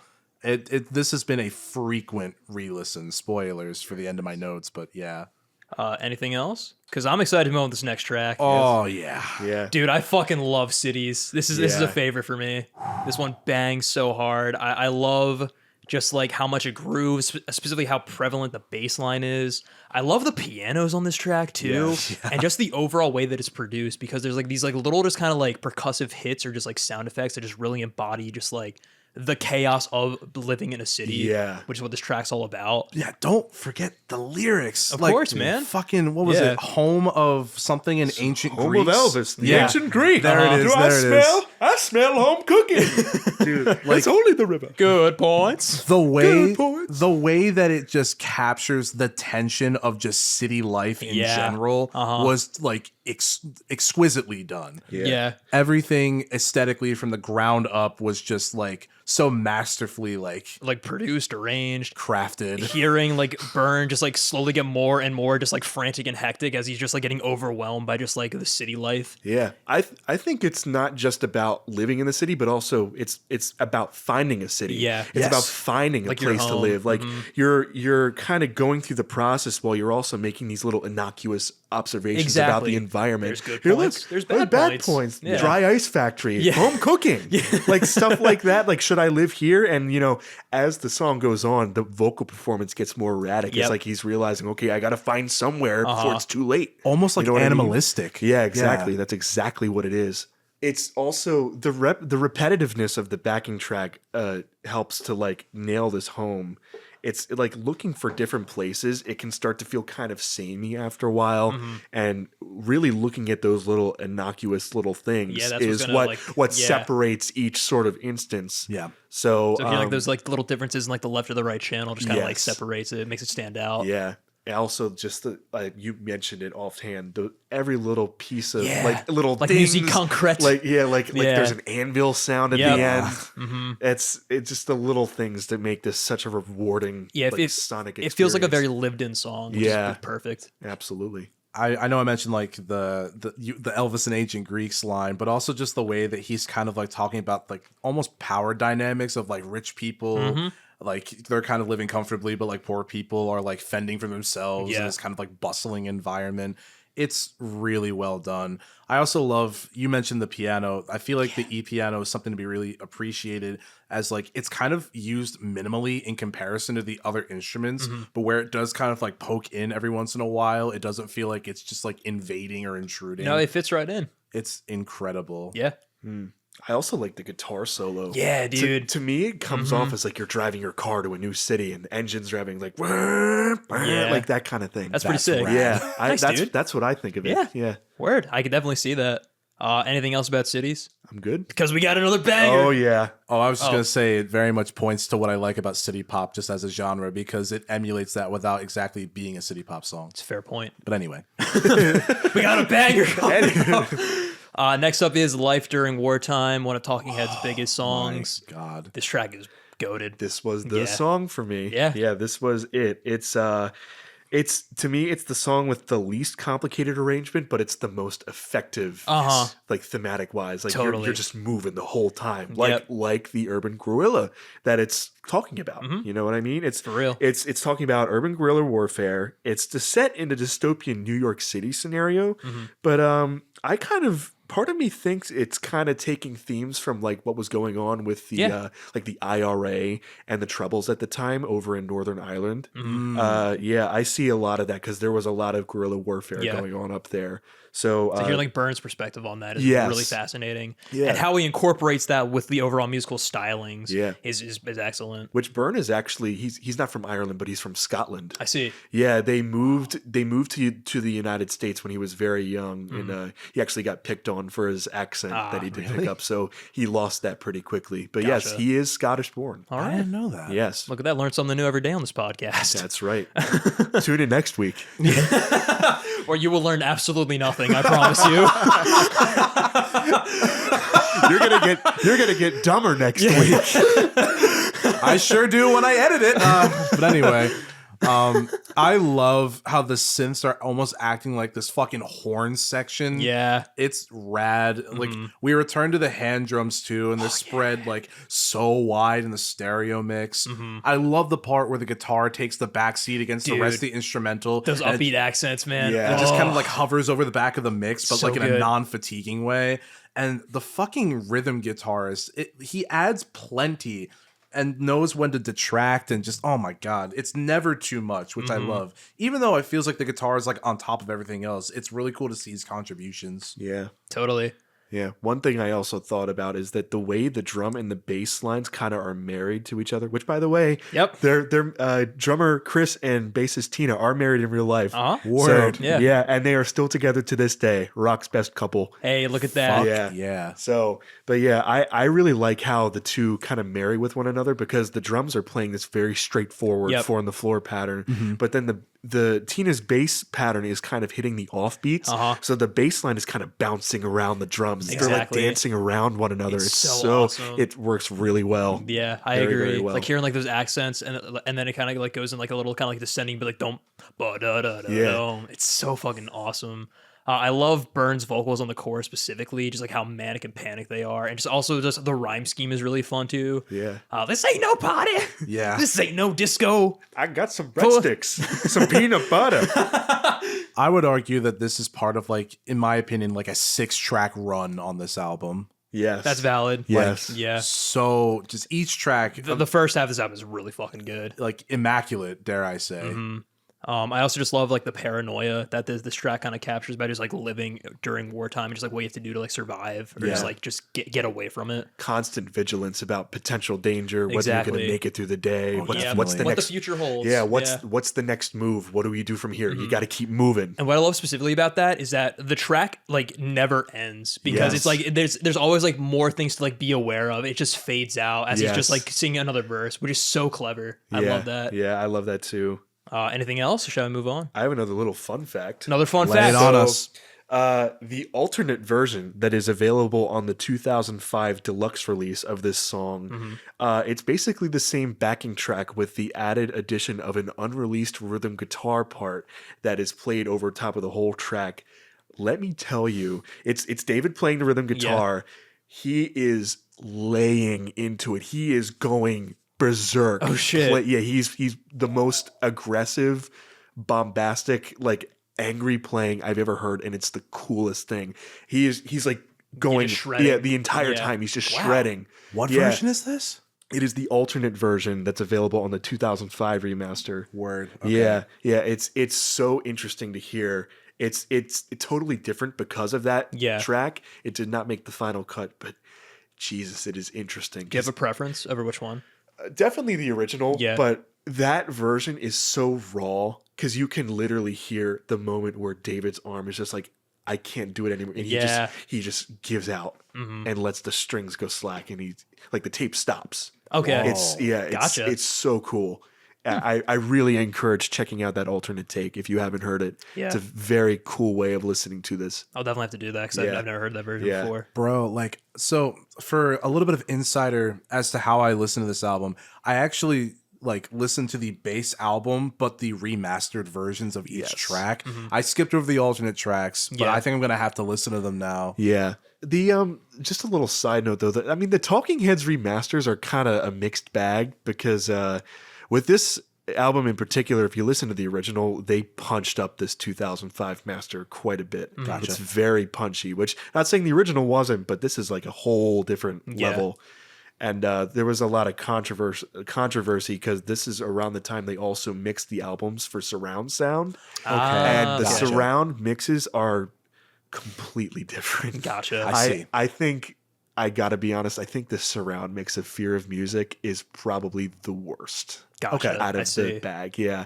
It's very jarring. So interesting. Word. That means I'm just going to have to go back. Shall I move on? Let's move on. Yes, please. Next up, we have Memories Can't Wait, another big tonal switch up. Oh, yeah.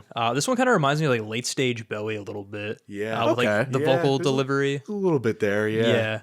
Yeah. The oscillating guitars as well in the verses. I also hear like a lot of like grabs from like the 90s. Like I feel like this kind of inspired a lot of stuff like in the 90s. Living Color did an awesome cover of this track. Yeah? Check it out. Check it out. Ooh. It's fucking cool. Word up. So cool. Overall, this track doesn't really do too much for me, but I do enjoy it for what it is. I love the strings a lot and how that really just kind of captures the anxiety of the narrator. There's also just something that just really rips about just how nerve-wracking this track is. Just really just it just captures the feeling of anxiety. Yes. I like the guitars a lot. I love the more freeform kind of vocal delivery that Burns using, and the outro is phenomenal with just the repetition of the song's title and like the traditional like descending guitar riff. I actually wrote in my notes like trying to emulate what that thing in the Yeah. beginning. I wrote ba ba ba ba ba ba ba ba ba ba ba. Yeah, that is so.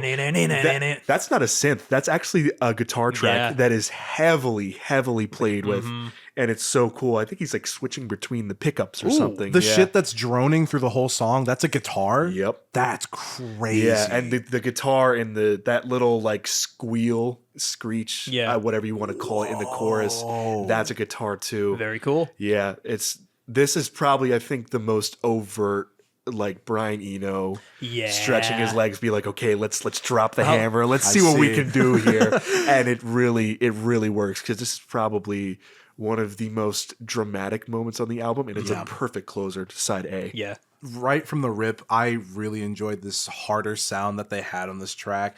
I think I can appreciate it even more knowing that those synths were really a guitar.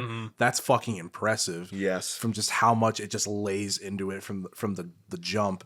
The actual instrumental feels like so doom-filled and sad. Like the singer is having trouble holding everything in his mind. Yeah. I love the way that it kind of like the instrumental like kind of just like distorts in the channels, almost as if there's like alive and struggling to like slip out of his brain. Yeah. I specifically like what the bass does in the part where he like sings "There's a Party in My Mind."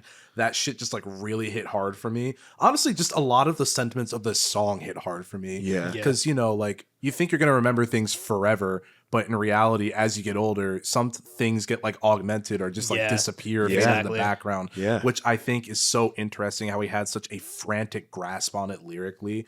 There's like a weird like there are synths in this song, right? Yes, there are synths. They're just, I mean, you wouldn't expect like certain instruments that aren't synths. You would expect them to be synths. Yeah. Because there is like a part of it that has like a like cinematic, like film-like texture, but playing dissonant notes together, which really adds to the madness that this song makes you feel. It's not a bad track at all by any means. I would just have to be like in a specific mood to listen to it. Like, I don't think I'll be like bumping this like going to bed. You know what I mean? Oh, absolutely not. When going to, I'm wide awake on these memories. Wait. But in my opinion, like there's like a run of tracks on this album, and this one it like ends right here. It's just this amazing fucking moment, and this ends side A. Yes, that's remarkable. That build up at the end where it's like the call and response with himself. It's like, can't you remember these memories can wait? That's such a cool thing, and then it just abruptly stops. Like he finally lost consciousness and he fell asleep. Yeah, you know this it track. Is hard. This track really hit hard for me. Yeah, very cool track. Next up, we start side B with a favorite of mine. We have Air. I quite enjoy this track a lot. I do as well. I love the lady backup vocalist. Yeah. Oh, it's such a good hook. I also love the juxtaposition between the verses and the choruses with how like the verses sound like almost just kind of like disjointed and like kind of like Oingo Boingo-esque. Yeah, it's so creepy sounding. Exactly. Like, it's like it's the most like jarring, cheesy haunted house sort of. Exactly. Yeah, it's very creepy. I wrote it as like springy. That's a very good way to put it. Like those keys are indeed very springy, but then on the choruses it changes to like a much more like pleasant kind of like guitar-led melody. Yeah, which is really cool. It's almost like the air broke. Yeah. Which, you know, look at that. And it's okay. One of the big things about this album is that David said he was trying to put these normal scenarios in like a more dystopian lens. Oh, totally. And this is absolutely just an overt environmental song. Yeah. Like you got to watch yourself because, you know, one day you're going to realize what's happening to my skin. It's the air. Yeah, use it all up. Air can hurt all of us. Yeah. So definitely it's a very just... poignant example. It's very poignant. Yeah. I think like that definitely just plays into like the overall concept of the album, like fear of music. It's not an actual fear of music; it's music about fear. Music of fear. Yeah. Yes. Yes. I might be in the minority here, and it might just be the song accomplishing what it set out to do of just sort of making the listener uncomfortable. But in like my listens of this song, I wasn't the largest on it. Yeah. I think the female backup singers really add to it, and I also really like the drums on here. I do think it's admirable how different the verses sound from the chorus in comparison. Yeah. Like this really like ballady and normal sounding sort of like it's like a calm down from the verses because they definitely take you off guard when you first hear them. They're really sproing, man. They're sproinging it up. By the way, that's Tina singing the backing vocal. Figured, yeah, it is Tina. She is actually a great singer too. She's just layering her vocals, but those weird chords in those in between sections are super cool too. It's giving you a taste of that unease of the verse. That anxiety. Yeah, it rules. Yeah. I also love the guitar solo. That shit's rad as hell. And I love like all the like little intricacies you can hear just like playing with both channels as like the keys just kind of underscored like the whole time. I think this track is really well done. I'm a big fan. I am as well. I think this will only remain like an album listen for me. Like That's fair. I don't think I think it almost worked too well where I got kind of like the bends like listening to this shit. Low-key. The synths they use in the verses are like so staccato and like maybe that's the point to kind of like add like a level of unease and shit. But I mean like I can see the appeal, but definitely this one is not for me like as much. Hey, fair enough. But the backup singers and the drums, like I mentioned before, they're very enjoyable. And I think I'd rather it be like I'm like not enjoying it because it was effective and make me feel unease than like they were trying to be like, oh, we're trying to comfort you. Just absolutely failing. And absolutely failing. So if it set out what it was supposed to do, art is meant to disturb the comforted and comfort the disturbed. So I mean, hey, you did good, David Byrne. And others and other heads that are talking. And Tina and Chris and Jerry and Sid Barrett and Brian and Bruce Johnston and Mike Love and John Stamos and the Nostalgia Critic.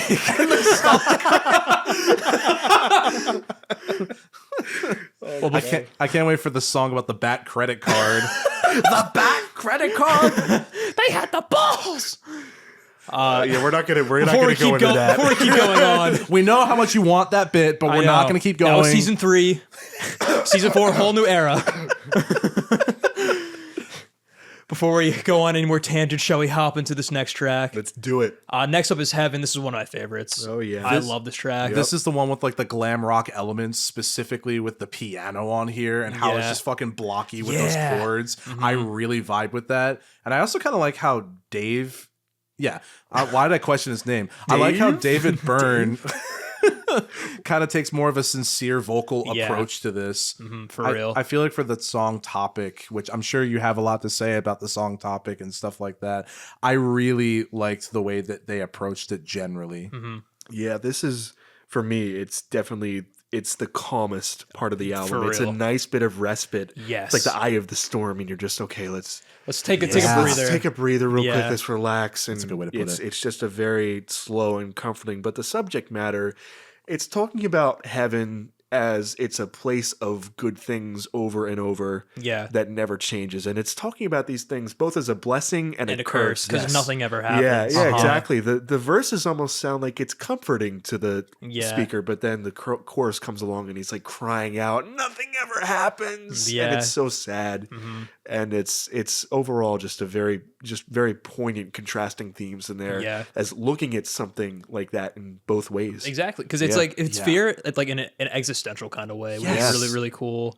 And basically just kind of like, well, like we always kind of like strive for just like paradise, but paradise is boring. And like it's in a way that's its own hell. Because as humans, like we look to this from like stories, like from a story perspective with like rising action, falling action, climactic shit, like without all that shit, life just becomes absolutely like fucking monotonous and boring and derivative. So, I mean, I really like the way that they attack this lyrically as well. Exactly. It's very well done. Musically, I adore this track. It's very ethereal. I love like the almost kind of like ragtime keys they like include in the verses. Makes it sound like very just like classic and like nostalgic and comforting in a way too, because it's just like the old that like you're used to. I was kind of getting Heroes by David Bowie on this one specifically, which also really rose to the top of one of my favorite tracks on here. Very nice. This one was very much, I think, sonically the most in my wheelhouse of just like how much. Yeah, that's fair. But like not saying any of the other tracks are bad, because if I haven't made the point clear enough, I really enjoyed this album. I love how piano focused it is, like in the mixing. Zimbra. I don't know why I said it. I was like, Mike stepped on his French fries. Yeah, I wrote the same sentence like twice, and I wrote it in like a different way from like one of the past points I made about the piano.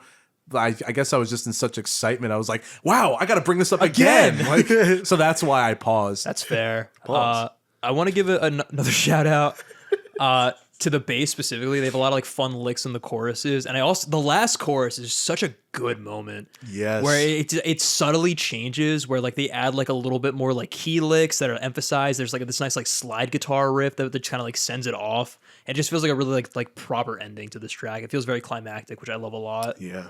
Next up we have Animals, and I'll say this starts the stretch of tracks that I'm like not really the biggest fan of. I would agree. I feel like they're solid, but like they just don't really resonate with me as like the past 8. This is the only other track on this album that's like slightly kind of a miss for me. Yeah. Just because specifically like the scrapey like percussive thing they do in like one of the channels, for me, I got like a little fatigued after a while. But still pretty solid for what it does, I feel like. I have to say, I actually really like this track. Yeah, I mean, it's obviously I wrote it down. I kind of tried to find a deeper meaning in here, but eventually I was like, you know what? I think David Byrne is just genuinely mad at animals. Like he's just really mad. Yeah. And he's just like, he's expressing it in the only way he knows how, is just to list all the things he hates about them. Animals. I respect so it's like, oh, there's shit on the ground. You can't trust them. That's right. They see in the dark. Like all that shit. And you know, it's I kind of like it because it's also interesting what it does with the meter of the track. This has some meter changes, which is the only song on here that does it. You know, like the pre-verses are in 4, just normal 4, but then the verses go to 5, like, and then the choruses go to 7. Wow. It's constantly changing, and it's really cool. But it also helps that there's a rock solid rhythm in the back that really pushes it like home. 16 kind of disco beat, which is really neat. You kind of are not getting those changes from the drums. You're feeling them yourself, which I think is really cool. Also, I love what they did with David Byrne's vocal. It really sells how just angry he is. Like he's constantly yelling, and it's echoing through the whole sound stage. Yeah, and it really is like he fucking hates these things. He fucking hates them. Don't live enough nuts and berries. They're making a fool of us. Yeah, that outro is really fucking good. Just like this nonsensical rambling. That's my favorite part, and part of the reason why I love the track so much is that outro, because it's like the amount of vocal effects just get to the point where it's like this cacophony of like anger, disdain, like worming, shark bait, ooh ha ha. It's like this wormy, gross, just anger, and I love it. It's so unique. Yeah, it's a very, very cool part of that.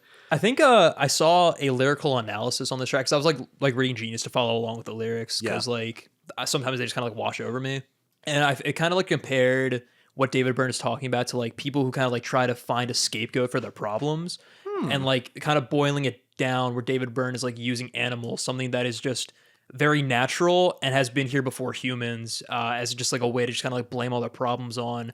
Even though it's like ridiculous and just kind of like a naive way to like think about it. Interesting. Which I thought was a pretty cool kind of comparison. Yeah. A lot more exciting than... I hate animals! Yeah. I love Animals the record, but I hate animals the thing. Concept. The concept of an animal. It enrages me. God, nuts and berries! They're making a fool of us. I wish I could see in the dark. I'm not... don't take their advice. They're talking...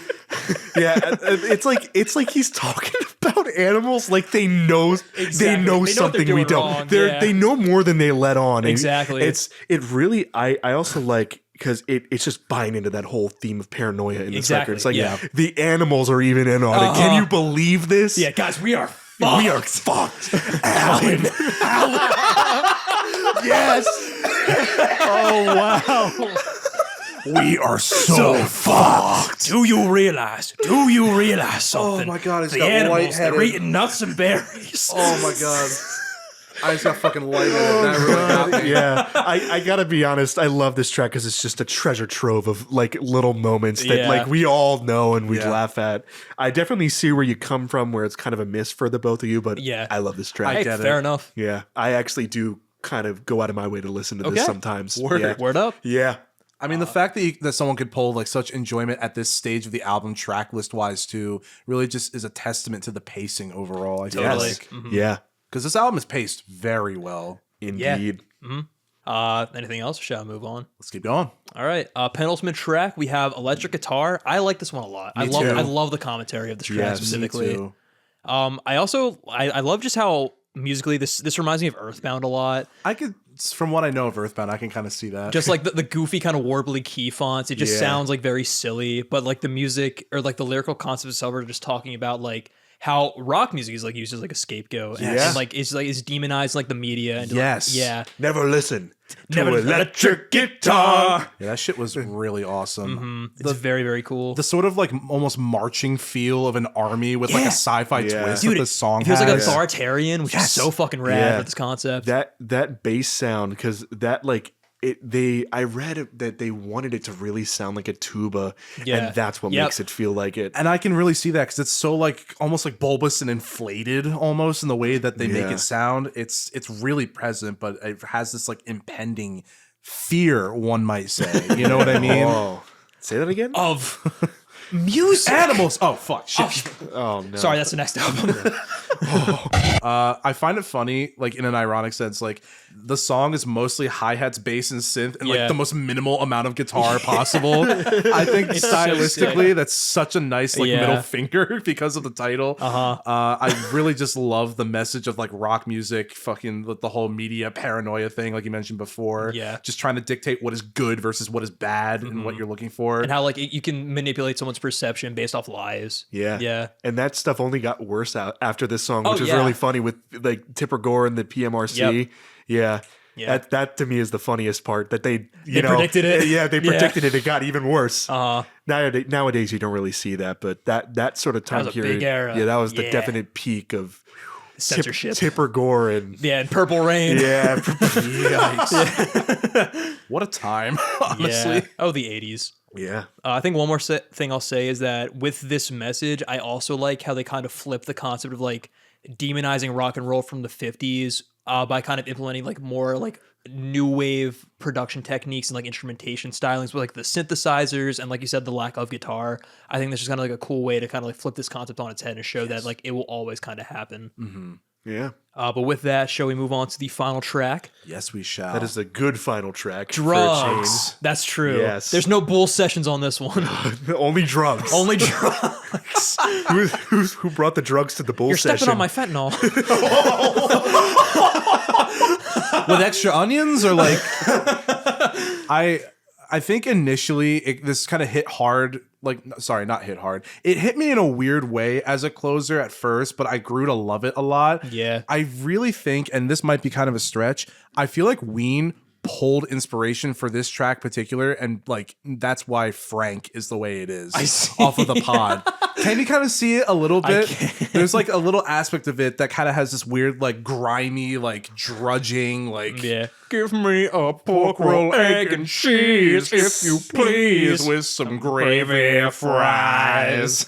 I really love just sort of the almost like post rock ish kind of vibes that this has. Yeah, it's so like barren, very out there, very almost industrial in a way, which is really cool. Kind of funny because like didn't they have a song that mimicked Unknown Pleasures by Joy Division off of Remain in Light? Yeah, the Overload, right?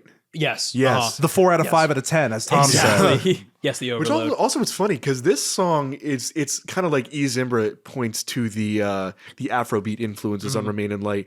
This is also kind of a precursor to the final track of Remain in Light. It's very similar. Exactly. Yeah. It's a very like soundscapey sort of full circle. Yes, kind of exactly. I can kind of see that, yeah. I love just how much dread you kind of feel inherently with this track. The swells in volume on like some of the elements of the song are like so intense, but I feel like it adds to the vibe. Oh my god. Yes, dude. I want to mention like specifically that's a point that I wrote down. Like you can really like see kind of Eno's experimentation and his influence all over this track, specifically with his direction going more ambient. Like when you hear like those chorus swells like that just like shows kind of like where he's going in his own career, which is really cool. Yeah. That's really dope. Yeah. I also really like how it starts out like super like lethargic and like floaty feeling, almost to represent like the feeling of being on drugs. Yeah. Yeah. I like how like they phrased it where like each instrument is playing one phrase that repeats, but they're all super far away from one another. Yeah. So the whole time you're feeling disjointed. Yep. It's very cool, very unique sort of sound. I did start laughing at one point when he starts repeating dots over and over and over again. Yeah. Because it was getting into Homer Simpson territory. Don't. Like, fucking, for me personally, but drugs. Fentanyl. I love that episode. imagine like The Simpsons, but with a fall from grace as equal to like the lore of chipmunks on 16 speed. I saw Homer Simpson at Sludgefest, man. He was eating a donut out of the trash. I asked Parchy to the part, man, but he was smoking up. He told me to eat my shorts, and then I Talk to him, man. Talk to him, man. boy. Just side note, I love the Homer Simpson eating noise. How he gets like He does make it sound very delicious, but also kind of disturbing. Family Heads poll of the week. Did we make it sound delicious in comparison to Homer Simpson? Do you want to hear the other members of the family album try to attempt to make it sound delicious? That's right. And vote for who you thought did it the best. We'll have a poll at the end of this month. Yeah. Oh my God. I really think they do a good job of just putting you on edge throughout the entirety of the track. Once the song really starts to get going, I started to lock in even more. Yeah. Especially with those ghostly sounding synths. Like it makes it feel so like almost demonic in a weird way. Like you're touching into like a different universe. Totally. The rhythm guitar at the end of the song is fucking crazy. It's amazing. It's just amazing. It's you would think it would be so bad on its own, but it really sells Like it. combined. Yeah. Yeah. And Yeah. I feel like using this as like the closing track is a really interesting choice, but it does fit very well. Yeah. It's like the weirdest come down like ever. Yeah. I was even going to say, like, kind of what you're saying with the rhythm guitar, like, not working in any other instance. I feel like when it comes to most highs, just of generally most drugs, it's like you kind of reach like a tipping point almost, like a climax of like your highness. Sorry, I don't know why. I didn't mean it for it to be like your majesty. highness? I meant like your highness. Your Majesty. The majesty's a pretty nice girl. And But I feel like it's cool because it almost feels like as you're progressing through the song, you're like on the sort of rising action to the climax of like the peak of whatever drug you're high on right then and there. Because like genuinely, they do such a good job of getting that exhilarating feeling, I feel. Yes. Well, will that bring us to our final thoughts then? Yeah. I think it will. All right, Colin, what did you think of Fear of Music by Talking Heads? Yeah, I it's just amazing because it's you see these ideas just so well formed. Oh yeah, at this point. And and they come in just it's all of Remain in Light builds off of those little like glimmers on this record, and it's just so fascinating to see it all come together, especially because they kind of bookended it with the same way. the first and last track. So yeah, just all around transformative for the band. Again, it's for me, it exceeds because it's a collection of great songs. Yes. Oh, totally. And I know some of you disagree with some of them, but I can pick any one of them out and just go, yeah, let's listen to this one. And then that'll the rest of the album will play. I'm like, okay, great. Keep it going. Let's keep it going. Yeah. It's more of a good thing. So, I just love also because, I mean, they only had 3 collaborations with Brian Eno. They did the album before this, this album, and the album after, which was Remain in Light. Wow. And I feel like their first collaboration, they were trying to just kind of get at odds with each other. Like it sounds great and like raw and pure, but there's definitely a lot of less sonic experimentation going on there. Whereas Remain in Light is a lot of sonic experimentation, and there's a lot of like, especially tape looping, kind of sampling themselves. A lot of playing with like rhythm specifically. Yeah, this to me is a happy middle ground album. That's a really good way to put it. Yeah. Yeah. Okay. Yeah. Word. So you get the best of both worlds, and that's what I particularly love about this album. So yeah, I really do love this one. It's definitely one of my all-time favorites. Nice. What would you rate it then? Ooh, I'm gonna give it an A. Yeah. You know what? Word. Yeah, I'm gonna give it an A because I love this. I'm tempted to put Remain in Light higher, but I just can't shake it. I know. This is It's too fun. This is my indelible favorite without a doubt. Yeah. Yeah. I would agree. Yeah. Matt, what are your thoughts? Well, kind of in a similar vein to you, AJ, like Remain in Light always kind of sat in this weird place with me since I listened. Yeah. This is my second full-fledged Talking Heads album, and I gotta say, I know we kind of beaten the point home enough, but like the actual songs on here for me, I feel like I just enjoy a lot more than like the songs on Remain in Light. Not to say that Remain in Light is bad by any means, because it's not. It's obviously like held in such high acclaim for a reason. But seeing Talking Heads, or I guess hearing them like create this music and create this space in this sort of avenue of playing is just remarkable. And I feel like I'm having like, I feel like where it kind of clicked for me. Yep. Right. And now I really want to check out the rest of their discography, because like if there's anything else like kind of like this would be kind of dope, low key, to check out more. I very much, in comparison to the next album, I was a lot more of a fan of David Byrne's vocalizations as a whole. I kind of felt them like a little bit repetitive, like on the next album. I feel like here he just hones in and just locks in so fucking well. Each track, whatever it sets out to do thematically and musically, it does it in spades, I feel. Even the two tracks that I like, I'd rather what they were setting out to do, like, have that work and me kind of be affected by it, than me just feel like lackluster about it because they didn't meet a certain expectation.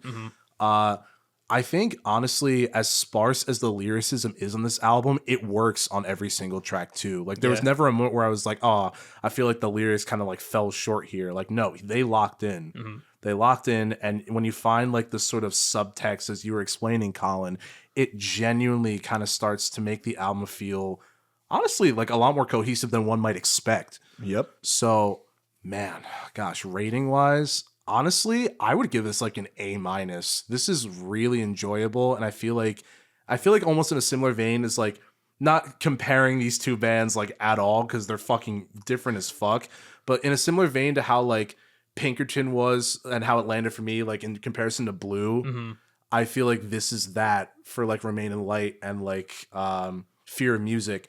Mostly because like I listened to like their most beloved album and I was like, oh, okay, I kind of like this at first. And then it was like another album in the discography, either the one right before or the one right after in this case, where it really clicked with me. And now I really want to engage with their discography even more. Because all across the board, I was like quite a fan. Hell yeah, man. My favorite tracks on here, before I let that slip away from me, would probably be Paper, Mind, Heaven, Electric Guitar, and Drugs. And I would say like Air is the only true miss for me. Actually, no, not Air. Animals. Gotcha. Sorry, mixed up my A's.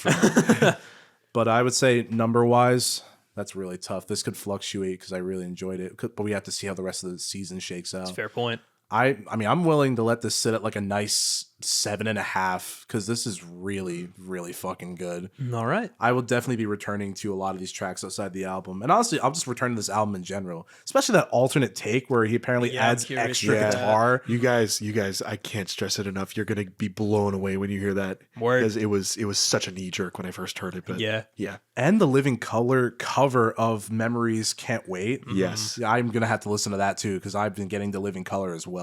Very nice. But AJ, what are your thoughts on the album? Like I mentioned before, I've always liked this album more than Remain in Light, and re-listening for this episode definitely kind of reaffirmed my love for it, and I think that opinion still holds true.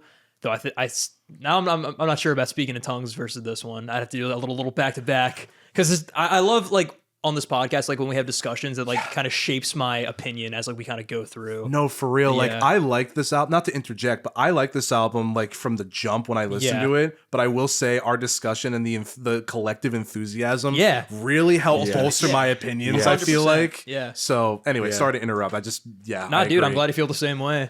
But the production on this album is fucking excellent. Brian Eno is just a monster behind the boards. Everything is just layered perfectly. He utilizes like the full like range of like the recording space perfectly, and you can just like hear like little things that just really adds on to like the track. Just makes it like feel just so important. Even like the slightest thing if that's missing, then the track doesn't work as well, which is perfect. Yeah. Like the sound effects on cities, or just like the overall feel of drugs. The song, not the concept. Or both. Yeah. Byrne is a fantastic vocalist, and his lyrics combined with his vocal performance really adds on to the overall concept of this album. There's so much paranoia, anxiety, and just like dread that comes with all these song concepts, juxtaposed by these really funky disco like instrumentals that really just kind of shows like the duality of just like daily life, and like how like that can just be scary but also be like exciting. Musically, it's fantastic. I love the guitar work specifically all throughout. There's just so many great guitar tones and just moments of like solos or licks or just anything that just really bolsters a track to really help my enjoyment. The rhythm section, like you mentioned, Colin, is fantastic at holding things down, especially working in tandem together. Power couple. 100%. Yep. I'd say my favorite tracks are E Zimbra, Cities, Life During Wartime, Air, and Heaven. And special shout out to Paper as well. There's just a lot to love on this album, and you can definitely see a lot that they were going to take and kind of utilize in Remain in Light, specifically in like their use of rhythm, their use of kind of like more otherworldly influences around the world. So yeah, this was just a really cool kind of predecessor to Remain in Light, but I still like this album a lot more. So I will do the same as you, Colin, give this a solid A tier. That's what I like to hear. Hell yeah. Good shit. But Colin, thank you so much for joining us, man. Absolutely, man. It was a pleasure to come on the show again. I've been looking forward to doing this. Hell yeah. And it's been rewarding because I typically didn't look at these albums from a critical standpoint before. I kind of just enjoyed them at face value. And I think that's still what I'm going to continue doing, but to really look at why I enjoy these things, especially with Fear of Music. Yeah. There's so many things that I kind of cherry picked out of my like the back of my mind that I was like, wow, This is poignant. Yeah. There really is a lot more going on here than meets the eye. Totally. So yeah, been an absolute joy. Thank you both for having me. Yeah, of course. Thank you. It was delightful. I mean, we love having guests on because it's delightful to hear what it is about music that like makes our guests like really just lock in and like what they're enthusiastic about. Yeah, there's so much range of perspective on here, which is what we love about the show. And half the time they bring on music that I would never check out otherwise. Same. Yeah. So frankly, it's been a delight to have you on, Colin. Thank you for coming on. I appreciate it. It's been great. It's been absolutely great. Well, this has been another episode of The Family Album. Thank you all for joining us for our second episode of our holiday block. As always, I'm your Jose DeSonari. I'm Matt Glass. And I'm Colin Fletcher. And we will see you next week for a very special episode of Tom Hates Albums. Oh, I can't wait. Oh boy, from what you've been telling me. Oh boy. Ladies and gentlemen, you are in for something very, very special. Thank you so much for your constant love and support, and we will see you next week. Happy holidays. Peace. Season greetings.